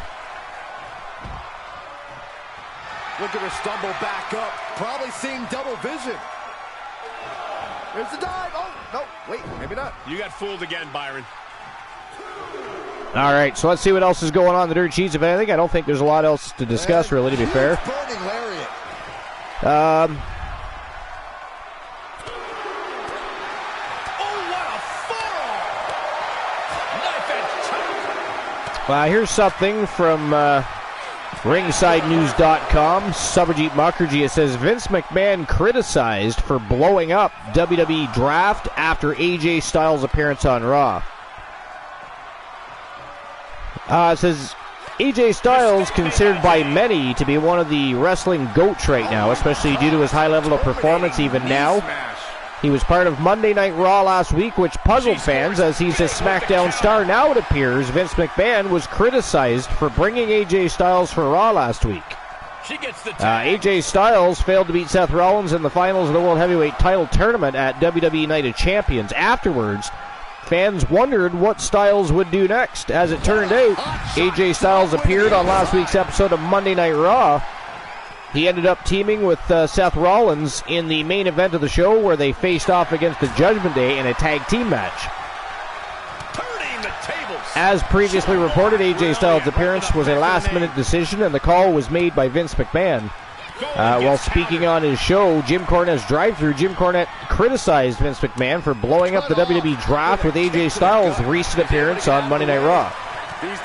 He said, "Wait a minute, there's the matter of the draft and the fact that AJ Styles is not supposed to be here." But then they come back and Adam Pearce says, yes, sir, and he's okay with the tag team match for later, even though AJ is on SmackDown and can't be on Raw. And here's another look at some and ladies and gentlemen, that is it. That is all. Talking about for a long time. What a match! After such a back and forth. Cuffs, technically sound wrestling. I mean, it was just great. I would call that at least a 4-star match, the best of the evening. But ladies and gentlemen, the winners of the match and new YTD Academy Women's Tag Team Champions from Team Sir Jack the Greatest, Kaiva and Alice Blade, the Blade Runners, are your new YTD Tag Team Champions. So congratulations to Team Sir Jack the Greatest. And of course the Blade Runners with a big win. And once again wearing those YTD Academy Tag Team Championship straps. All right. So here we go. We are moving on. Let's go. And we have officially entered the championship rounds. And the first matchup in those championship rounds is for the YTD Academy Tag Team Championships. It is an elimination-style matchup. We have War the Machine and Marshall Omega. The Wolfpack Horsemen taking on RK Bro, the NWO, Hall and Nash, and of course the reigning defending YTD Academy Tag Team Champions, Big Bubba Bruno. And, of course, his partner in crime, the one, Elijah Archer. That's the next match of the day, the first match of the championship rounds. As it is, we can't open the betting lines here like we do on Twitch, but you can make your opinion noted. Do tell us, who do you think wins the match? Who's walking out of this, the tag team champions? Is it going to be the reigning defending champions, the Coalition, the NWO, RK Bro, or the Wolfpack Horsemen? What do you guys think? Either way, it is time to turn and burn. Let's go. Glenola, of course, going with the Horsemen. As expected. I mean, if he didn't, he'd have a lot of angry employees. It is his faction.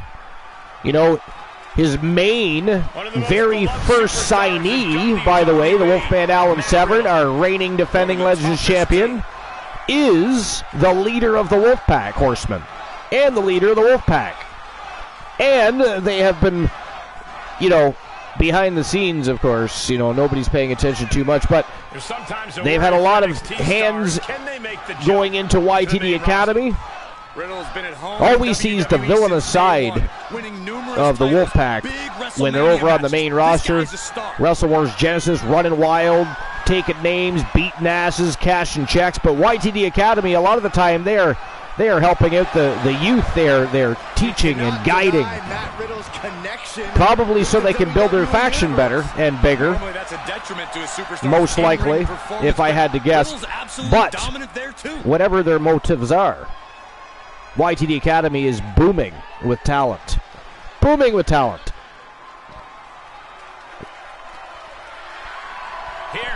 All right. But anyways, what do you guys think? Who's winning this match? Glenola says the Horsemen are becoming the new tag team champions. Do you agree? Do you think the Coalition retain? Do you think perhaps the NWO have a shot at becoming the new tag team champions? Hall and Nash have not held tag team titles in quite some time. A hot minute. We probably shouldn't sell them short, or overlook them, if you will. The definition of a WWE superstar, and in my opinion, Strife says NWO for life. Now, Corey, I agree. Legendary factions. Of course, these days they like to say TWA for life. Randy Orton is best when he does some. The most must-see show on Twitch and YouTube TV. The very best in fantasy wrestling excellence, bar none. Period. The Archiverse TV is. The WWE Don't forget it. Ever known. The more hostile the environment, the more at home Randy Orton seems to be. The only place on Twitch where you'll also find Glen Aliens. I mean, that's got a, you know, that's a perk in at least Glenola's world. Serves a purpose. So therefore, we have to be happy for Glenola. Inside that ring and provides no reprieve from the gruesome attacks that he creates. But anyways, all right. So I don't know what else is going on in the dirt sheets here. With the three most dangerous I don't think much of anything. Well, I do have to finish that one article. So it says, and by yes, sir, one would think because we've also heard it reported that it was a Vince McMahon call. So Vince called him and said, put AJ on the show, and blew up the draft in 2 weeks. We'll have to wait and see what WWE will have planned for AJ Styles in the coming weeks. After all, fans still want to see him become champion at least one more time before he retires. But what's your take? What's your view on what Jim Cornette said? Do you think the WWE draft matters at all? Or, you know, do you guys want to see brand-specific things happening on specific brands like is supposed to happen with the draft, or do you care if they blow it up? I mean, I thought it was way too soon myself. I don't think a SmackDown star should be appearing on the Raw brand unless they're a free agent, right? If they're a floater or a free agent, then yes. If they're supposed to be on SmackDown, they should be on SmackDown, in my opinion. But then again, they should have never had AJ Styles competing for the World Championship to begin with. Right? So there's that. That was a silly mistake from get-go. And by the way, I thought we were putting an end to the Vince McMahon era. Why is Vince calling up and saying, hey, put AJ on the show? Now, that said, what I do like is a lot of people were afraid that Vince McMahon would never get behind AJ Styles. Not only did he get behind him, he made him the face of the company on multiple occasions. He still goes above and beyond for AJ Styles. You know, AJ Styles himself will tell you he has never had a bad. He has so far his tenure has not been affected at all by Vince McMahon, other than guidance and furthering his career. So there's that. But I thought this was the end of the AJ Styles era. Sorry, not the AJ Styles era. I got too much on the brain. The Vince McMahon era. What is Vince McMahon still doing making any shots? And making any calls? Like, I thought he was riding off into the sunset. You know?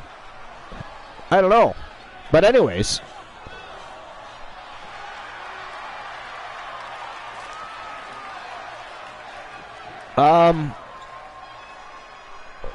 So there's another article here. Apparently AEW is discussing a dream match for CM Punk, and that thought alone scares me. Because, I mean, he's in AEW. Who's he going to have a dream match against? We have not watched anything since. You know, who the hell's he going to have a dream match against in AEW? I fail to see who that might be, or who they're going to try and sign and bring in just to please CM Punk and waste a whole bunch of money that could go to better places on the roster. Vince needs to do the fade away and just leave. Glenalians are also Glenola's channel. They are. They come from Glenola's channel. But again, they're ghastly little creatures. They are ghastly little creatures. Strife says they were doing the every so often a Raw or SmackDown person could show up on the show last year. Yeah, and I was okay with that. That's the exact reason we have not watched anything since Mania. Yeah, I mean, it's just crazy. Vince needs to do the fade away and just leave. I agree. I love him. I'm not like I agree. It seems like everybody's Make like a tree and leave, swine. Swine.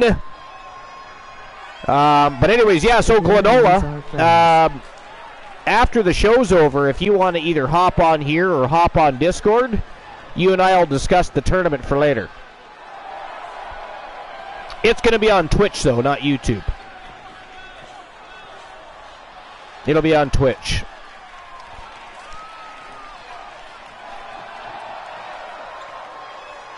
Because I don't have, I mean, I haven't come up with any clear-cut plan for it. I just thought I have the time today and the extra content would be good for us. But we can decide what championship goes up, what the tone-setting match of the night's going to be, etc. The Glen Aliens are not friends. That's a lie. When you have more than one team to deal with. Now, things won't become traditional until we're down to just 2 teams. What time are you streaming, Glenola? What a counter. What time are you streaming, like, shortly? Out of the ring, what's his plan here? He had it scouted. This isn't going to be good. Gutbuster. But yeah, I mean, I will be on your channel. I just don't know when you're streaming. In control here with a hook with a lariat. And did you hear the impact of that? After eat dinner, at least another hour? Okay. All right, that sounds good. So wherever these superstars' imagination takes them, you won't miss any of the action. And you need a All right, so AEW discussing a dream match feud for CM Punk. Felix Upton, RingsideNews.com, says CM Punk was originally a part of AEW's big collision announcement during the Warner Brothers Discovery upfronts, but that status soon changed. Now the Second City Savior is set to make his AEW return, and the company already has people lined up for him to face. During Wrestling Observer Radio, Dave Meltzer stated that he heard a very interesting note about CM Punk's possible future in AEW. He said that there is talk of having CM Punk versus Jay White in a singles feud. Jay White showed up in AEW after his New Japan Pro Wrestling deal expired. There were some rumors that WWE might be interested, but Jay White ended up with Tony Khan's company instead. Now he might be looking at a big money feud in his immediate future. CM Punk was supposed to have a rivalry with Chris Jericho, but that didn't seem to pan out as his first feud. Now the biggest rumor is that CM Punk will reignite an old feud with Samoa Joe. The problem with that, though, and I'm just going to stop right there for a second, the problem with that is CM Punk needs to be having feuds with people that are relevant in professional wrestling right now, and Samoa Joe just isn't. And if they want to make him relevant, they're going to have to do something with him soon. But anyways, pro wrestling fans should know the brutal history between Samoa Joe and CM Punk in ROH. Only time will tell how far those two go against each other in 2023. Odds are AEW has another challenger for Punk waiting in the wing. AEW Collision will debut on June 17th on TNT. That Saturday show has a lot riding on it, and CM Punk will be attached to the show. For more updates like this and from all over the pro wrestling world, stay tuned with us here at RingsideNews.com. But what do you guys think? What do you guys think about CM Punk getting a second chance after everything happened from the all-out media scrum?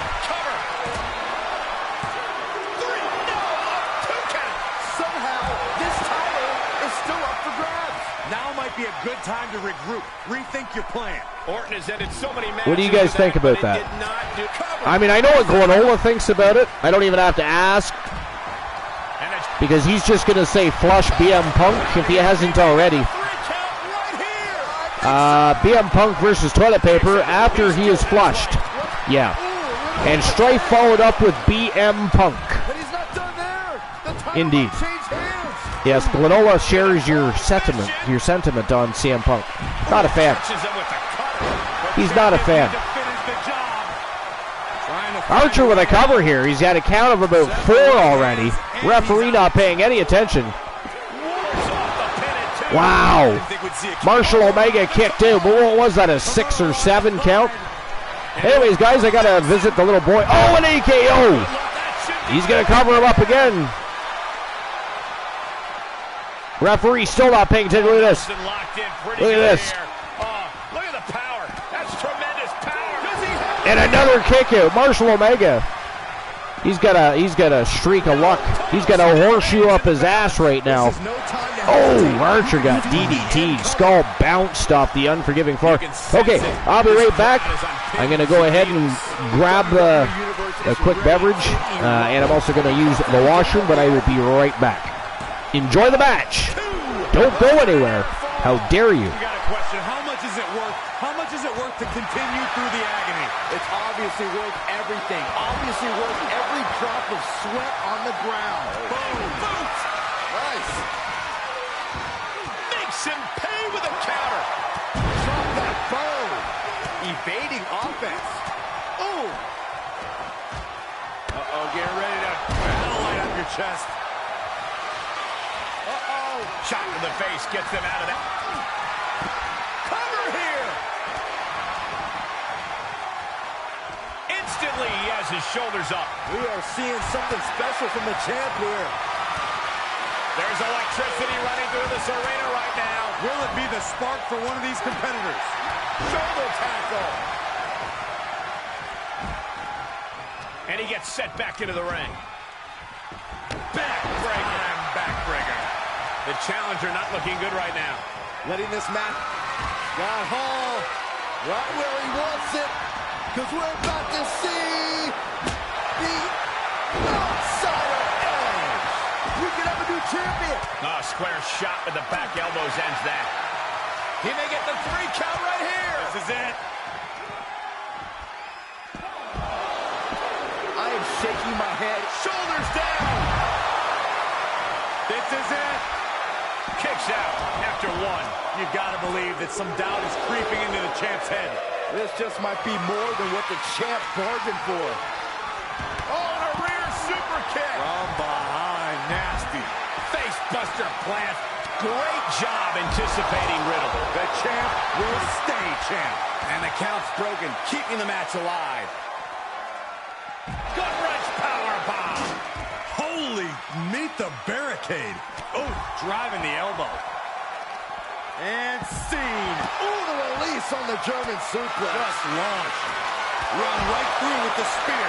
The champ's eyes look glazed over. Looking for the victory. What's he gonna do? This will do it if it connects. Here we go. The title's in jeopardy here. I think the paradigm is shifting. Don't do this. Don't do it. I don't believe it. I don't believe it. I don't either. Into the barricade. Overtake, will it be? Oh, but how? This is what champions are made of. Always finding that deepest ounce of willpower, that final drop of fuel in the reserve. Oh, man, what a kick. Counters, this could be an opportunity. Oh, what a strike to the back. Oh, man. Ouch. And now thrown back into the ring. The Viper able to strike back. He thinks he has it. And a shoulder is lifted before 1. He refuses to stay down. Pure instinct. Ooh. What? Punch to the gut. Took the wind right out of you. The title might change hands. Gonna see a new champ. Will it be? No, stops the count at 2. How is the challenger still in this match? Has been eliminated. Oh, man, that was nasty. They weren't that good looking anyway. Boom! On, and does he get it here?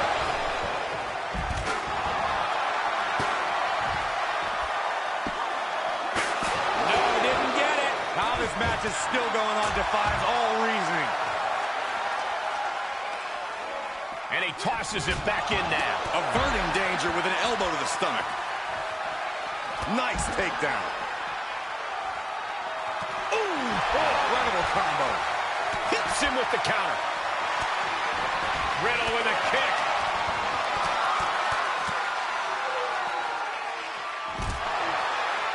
Cover. Is it enough? Taps out.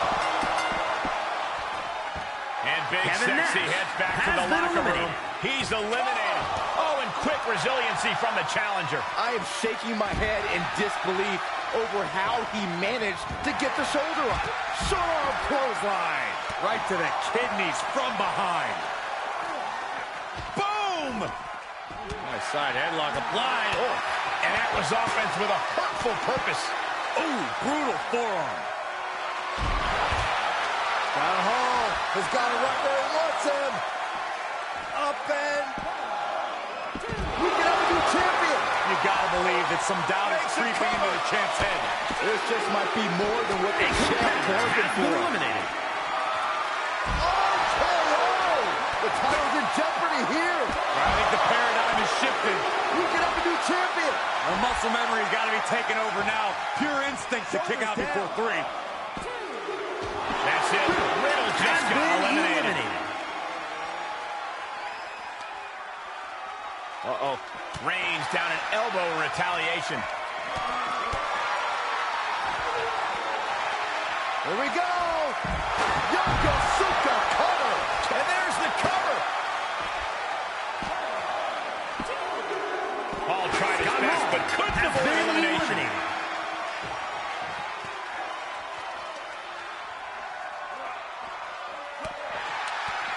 Oh, what a right hook. Oh, check out this power. This is ridiculous. Kendo stick to the skull. There's the cover.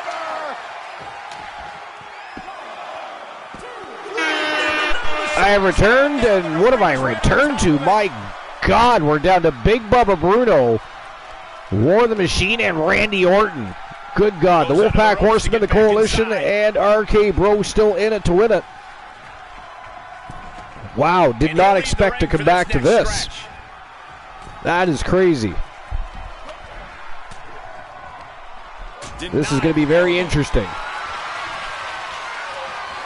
Nice reversal by Orton. DDT to War the Machine. Out of the ring he rolls. RKO to Big Bubba Bruno. And he breaks up the count. But for some reason, War the Machine decided that he did not want Randy Orton pinning Big Bubba Bruno. That's interesting.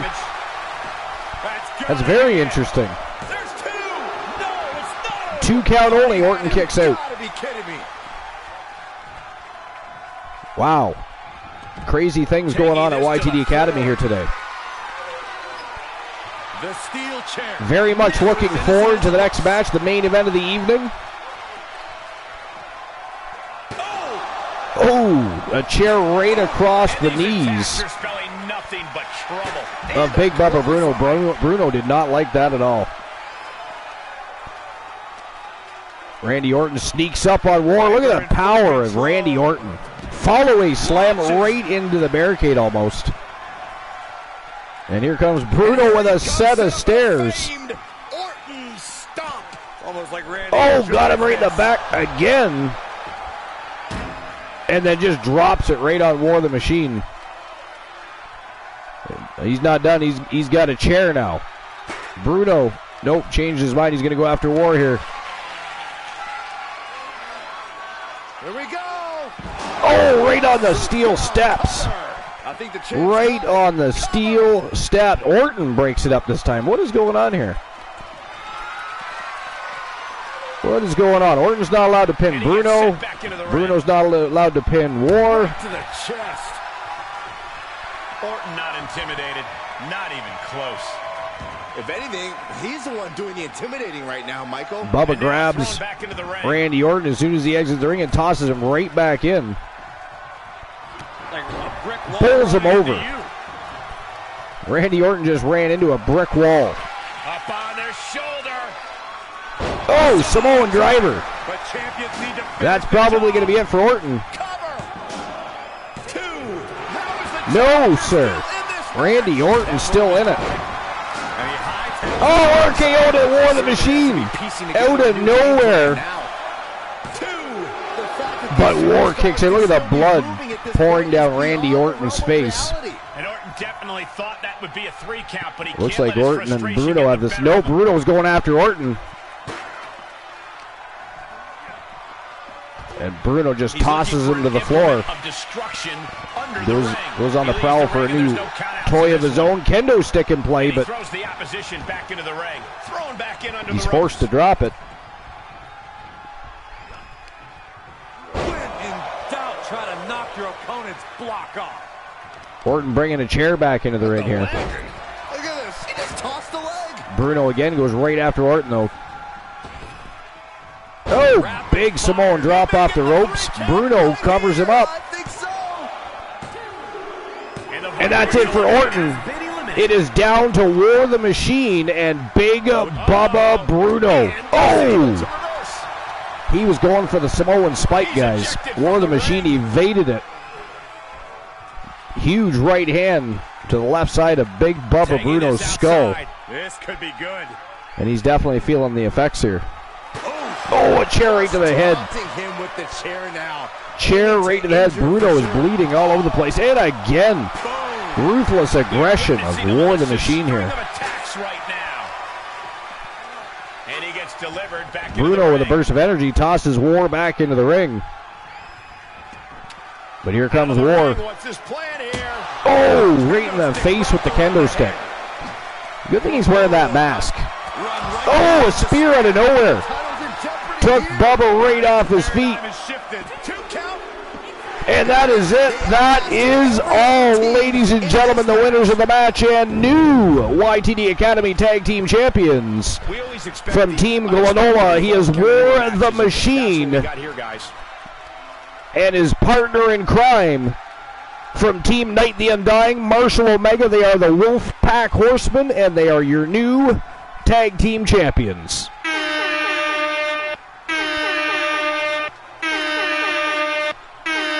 So congratulations to Glenola and the Wolfpack Horsemen, the entire Wolfpack faction. Another big win for them as a faction. Strife says, War looks like you ordered Conan off of Wish. I mean, don't tell Glenola that. Don't tell Glenola that. Well, there we are, new tag team champions, the Wolfpack Horsemen. Congratulations, guys.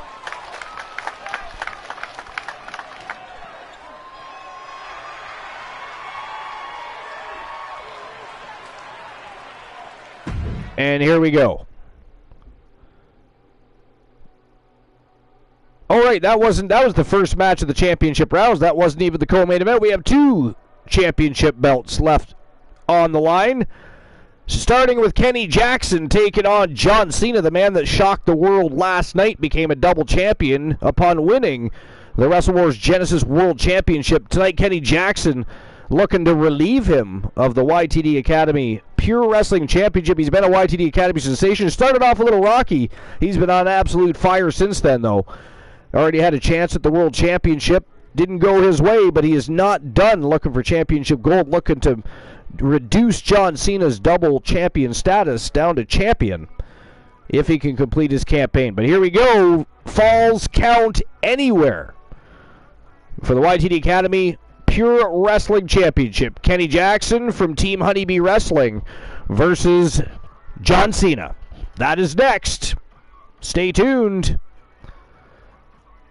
And then, of course, the main event of the evening is going to be a slobber knocker. You've got a return match, fallout match, if you will, from last night's special edition Wrestle Wars Genesis.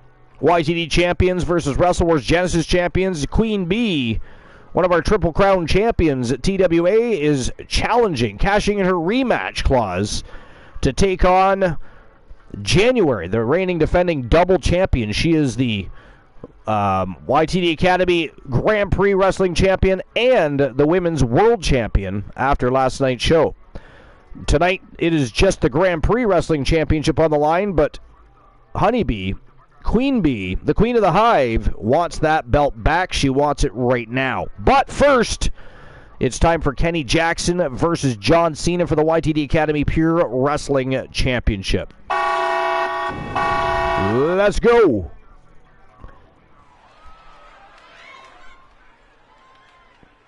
All right, who do you guys got for this one? Cena or Jackson? Who's winning? Who's walking out with the Pure Wrestling Championship? Tell me. Talk to me. Yeah.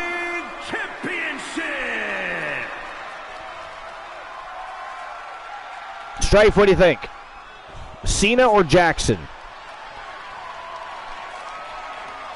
Does Jackson interrupt his double champ status, or does John Cena continue to perpetrate the roster and collect championship belts? What do you think? You think Cena? Okay. There we have it. Strife thinks Cena is taking home the title. Remaining double champion if he does.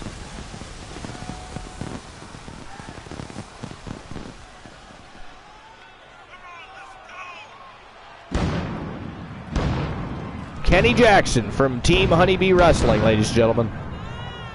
Very slowly making his way to the ring. Has a look of focus in his face. That's a good thing. Here tonight as the title is on the line.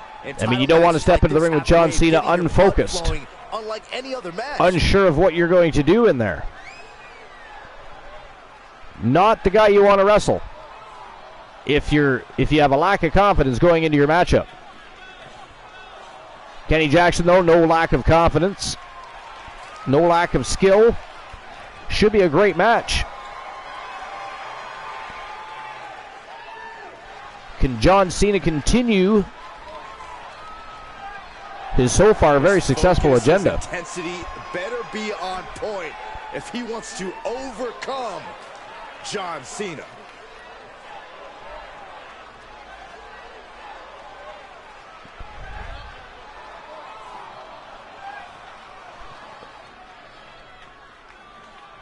Just awaiting the arrival of John Cena here now. And here he comes. Make way for the double champ. The double champ.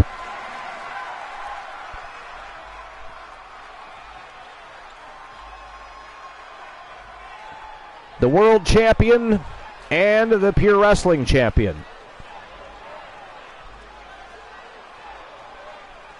Shocked the world just last night, did John Cena.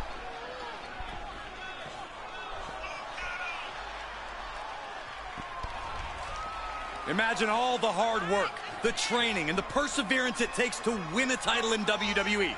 Now double it, and you can see the magnitude of this man's accomplishment. Let's see what else is going on in the dirt sheets. In WWE, the only thing more difficult than becoming if anything, champion is staying I believe we were running out of champion. interesting topics of conversations as far as that goes, but let's see. Is double two. Here's something suggesting that Bryan Danielson is a key player in AEW's creative process. This is ringsidenews.com, Felix Upton.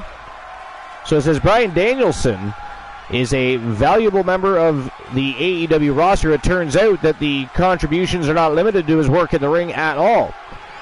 During Wrestling Observer Radio, Dave Meltzer said that Bryan Danielson is a key member of AEW's creative team. After all, Danielson once held down a spot on the SmackDown creative team as well. It was noted that Tony Khan and Bryan Danielson's thought process is very similar when it comes to wrestling. They have a lot of ideas that they bounce off each other. They also love bouncing ideas off of each other. It was also noted that AEW's Collision show is the result of Tony Khan and Bryan Danielson bouncing those ideas around. There are ideas like championship nights and other special things to draw attention. In the end, Bryan Danielson and Tony Khan seem to be getting along very well. Only time will tell if the two are able to come up with in the months and years to come. After all, AEW is showing no signs of closing up shop.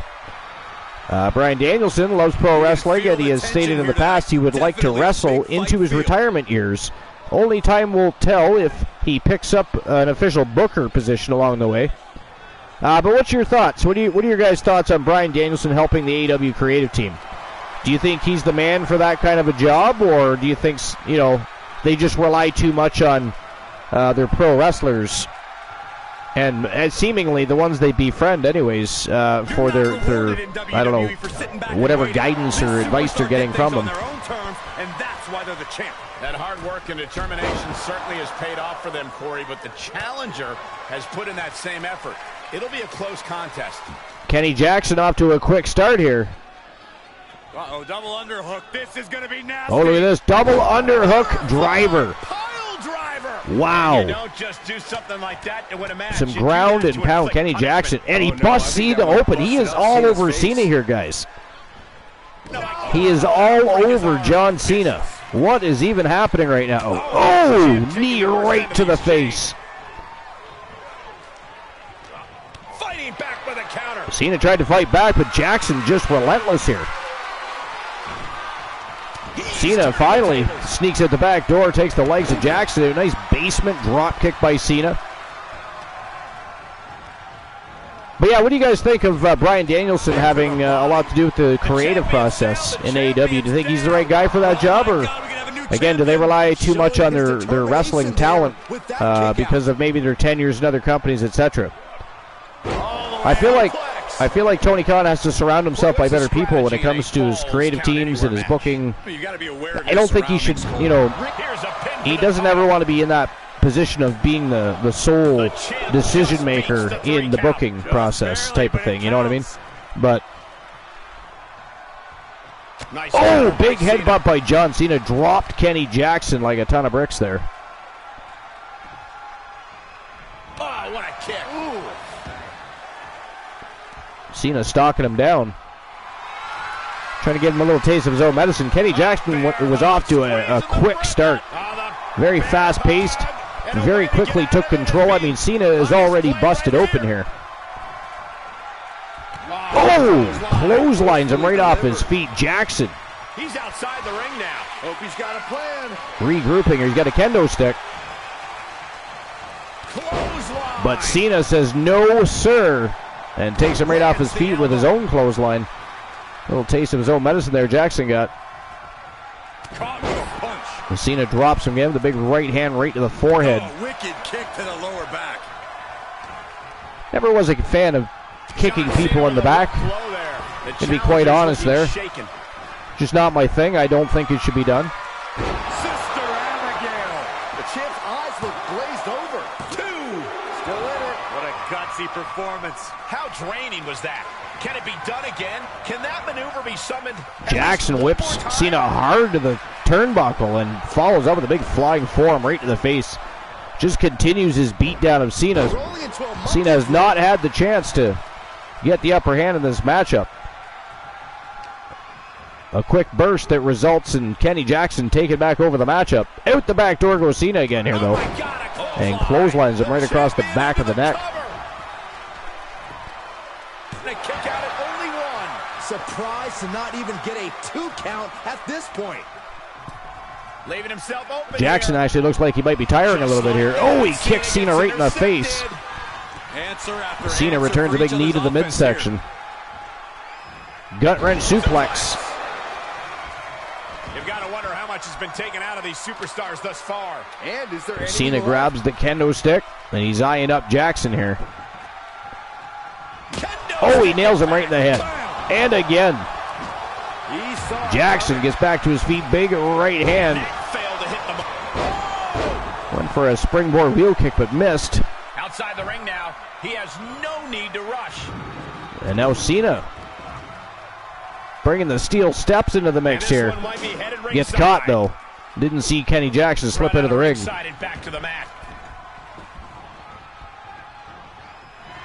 Oh, and another running lariat. Cena's been pelted by a couple of those this match. There's another one. Kenny Jackson loves his lariats. Nice leg sweep. Drop Cena right on the back of his head. And Jackson's eyeing him up here. I think he might be trying to finish off John Cena here. Whoa! A sleeper suplex by Kenny Jackson covers him up. And that is it. That is all. Wow. What a dominant performance by Kenny Jackson. I'll be right back, though. I do have a call coming in. Give me a moment. In Falls Count Anywhere matches, and that's what we got here, guys.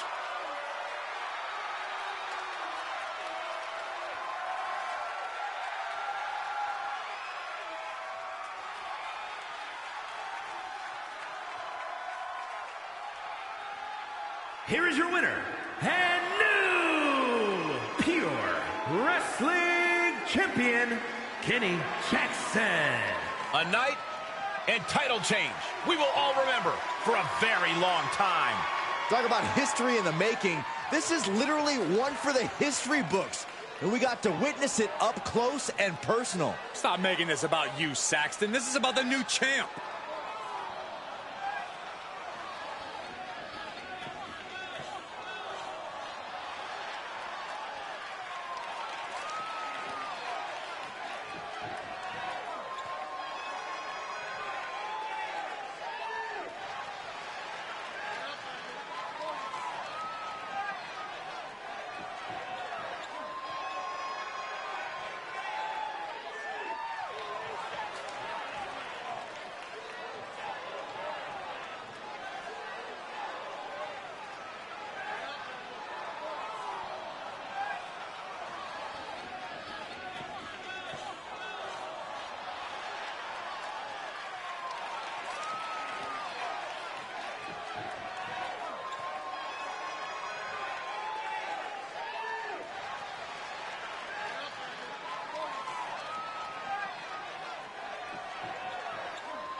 I have returned. Sorry about that. Call from the missus came in. Had to answer. Do not like the thought of dying while sleeping.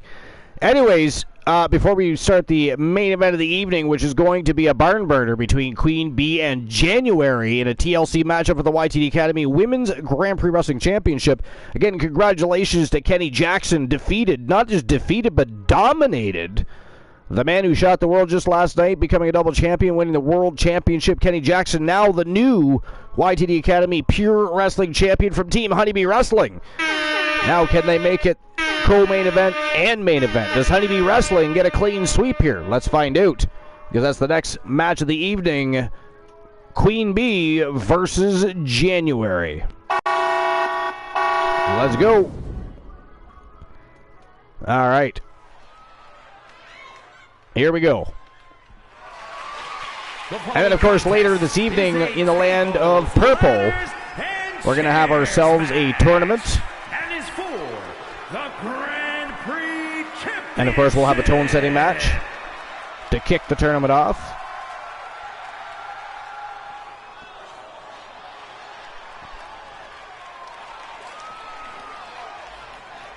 Introducing the challenger, representing. And here comes Queen Bee. From London, England, the Queen Bee. Remember, guys, the title is on the line here in this one. And I don't remember the last time the champ was in this much jeopardy, Cole. Tonight might just be Let's see if Team Honeybee have the same luck that the Wolfpack had tonight.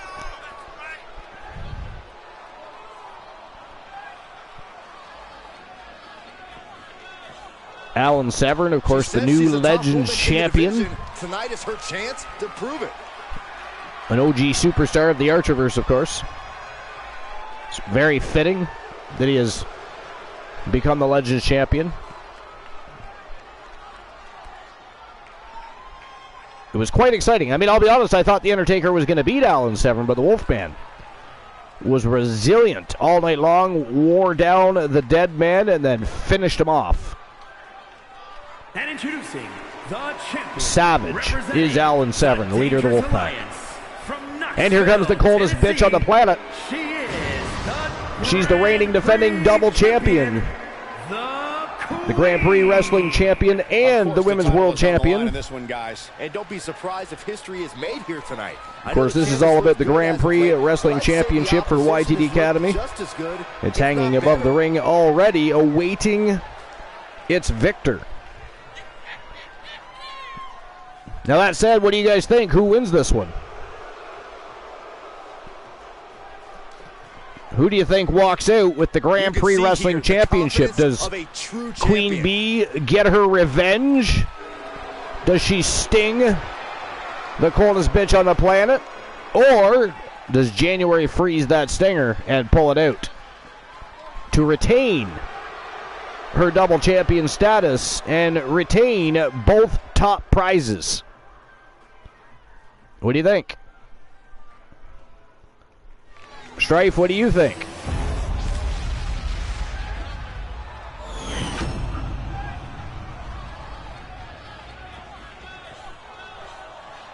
After winning this title, the here we go. Seems to be God damn.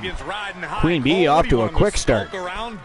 Wasting no time at all going after January, who, of course, relieved Queen Bee of her Grand Prix Wrestling Championship.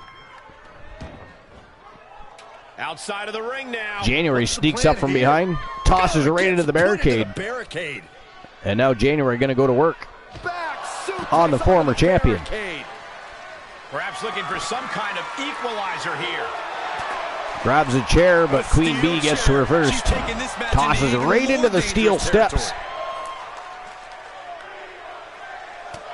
This matchup is not going to be the faint at heart, I don't think, ladies and gentlemen. Remember, it is a TLC matchup. Tables, ladders, and chairs, oh my.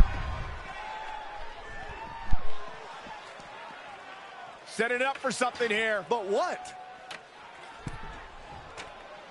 Queen Bee looking like she's going to bridge up a ladder here. What are her intentions? She's got some evil thoughts going on in her mind here, I think. She better hope that the tide don't get turned and it ends up her on that ladder. Really just laying. Ran over with a big boot, failed attempt to knock her down with a shoulder block. Queen Bee did not budge. Look at the strength of January here, though. Into the power slam. No other way to say it, guys. That looked like it hurt a lot. Queen Bee grabs a hold of January as soon as she gets back into the ring. She had the high ground. Positioning the ladder in the center of the ring. I guess the only thing left to do is climb it. Oh! Double knee face buster. So what's the key to making it out of a TLC That'll relocate some teeth. But if you want to win, you need to leave any hesitation behind. Queen Bee being a little creepy here. Oh, headbutt. Look at that headbutt. Was created to cause chaos. So cause it. That was vicious. On the champ. Oh, impressive counter. January retaliated, though, but so did Queen Bee. Man, oh man. Back and forth. But January overpowers her. No thanks. Up the ladder she goes, but here comes Queen Bee. With a plan in mind. Dead set on the prize now. Here comes Queen Bee. This is it, Michael. Beginning that all-important climb up the ladder. She's going after her on the ladder. Big right hand and a chop to the right side of the head by January. But Queen Bee retaliating with a barrage of strikes. Big right hands to the face of January. Look at this. Yo! Wow, superplex, if you will, from the top of the ladder. January down and out here. Queen Bee going for the belt. She's got it. What can she do with it? Can she get it off that hook? Just has to pull it down. Questionable timing of this move, Cole. January just removes the ladder, eliminates the problem. And an electric chair drop to Queen Bee. The challenger's looking shaken. It's cinched in. This could be over. This won't win the match, but it's fighting desperately. She rolls her way out of the submission and takes control. Look at him, guys. He's out of it. And not a very ideal January did end up on the ladder. Let's see what Queen Bee does with it. Oh! Oh my God! They broke the ladder. Where'd the ladder go? Is Carino Farmer in the building? What the hell happened to the ladder? That was just creepy. That ladder position perfectly. That was creepy. Where did it go?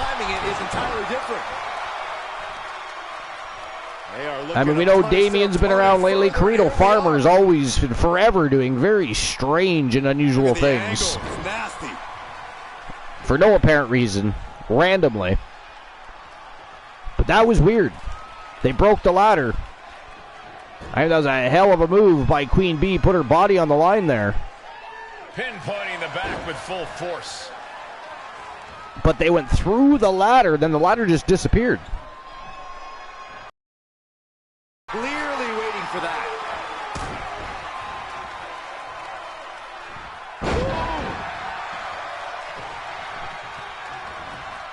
Oh, look at this. Yo! Frankensteiner. A Frankensteiner into ground and pound. I'll tell you, Queen Bee's looking good in there tonight. Looking for vengeance after last night.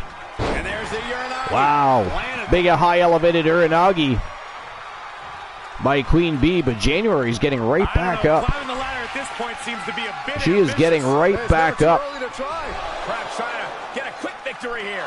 Not a bad strategy. Really struggling with that belt. Not a very well January going to chop away. Big right hands to the midsection.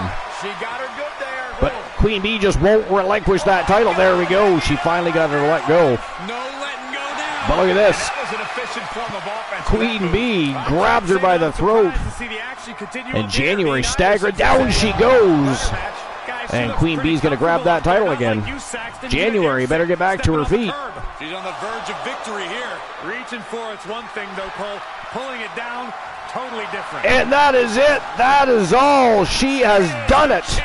She has avenged her loss last night on the special edition of Wrestle Wars Genesis. Ladies and gentlemen, the winner of the match and new YTD Academy Grand Prix Wrestling Champion from Team Honeybee Wrestling. It is the Queen of the Hive, Queen Bee, your new and once again reigning defending YTD Academy Grand Prix Champion.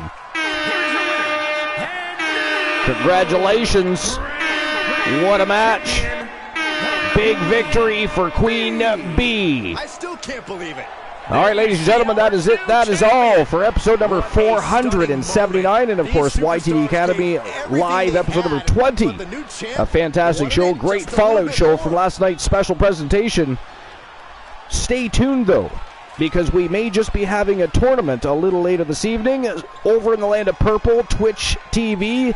That is twitch.tv/TheArcherverse. Not sure what we're going to do, but we just may be having a tournament and a tone-setting match of the evening in a little later on. So stay tuned. Watch for your notifications because you don't want to miss a thing.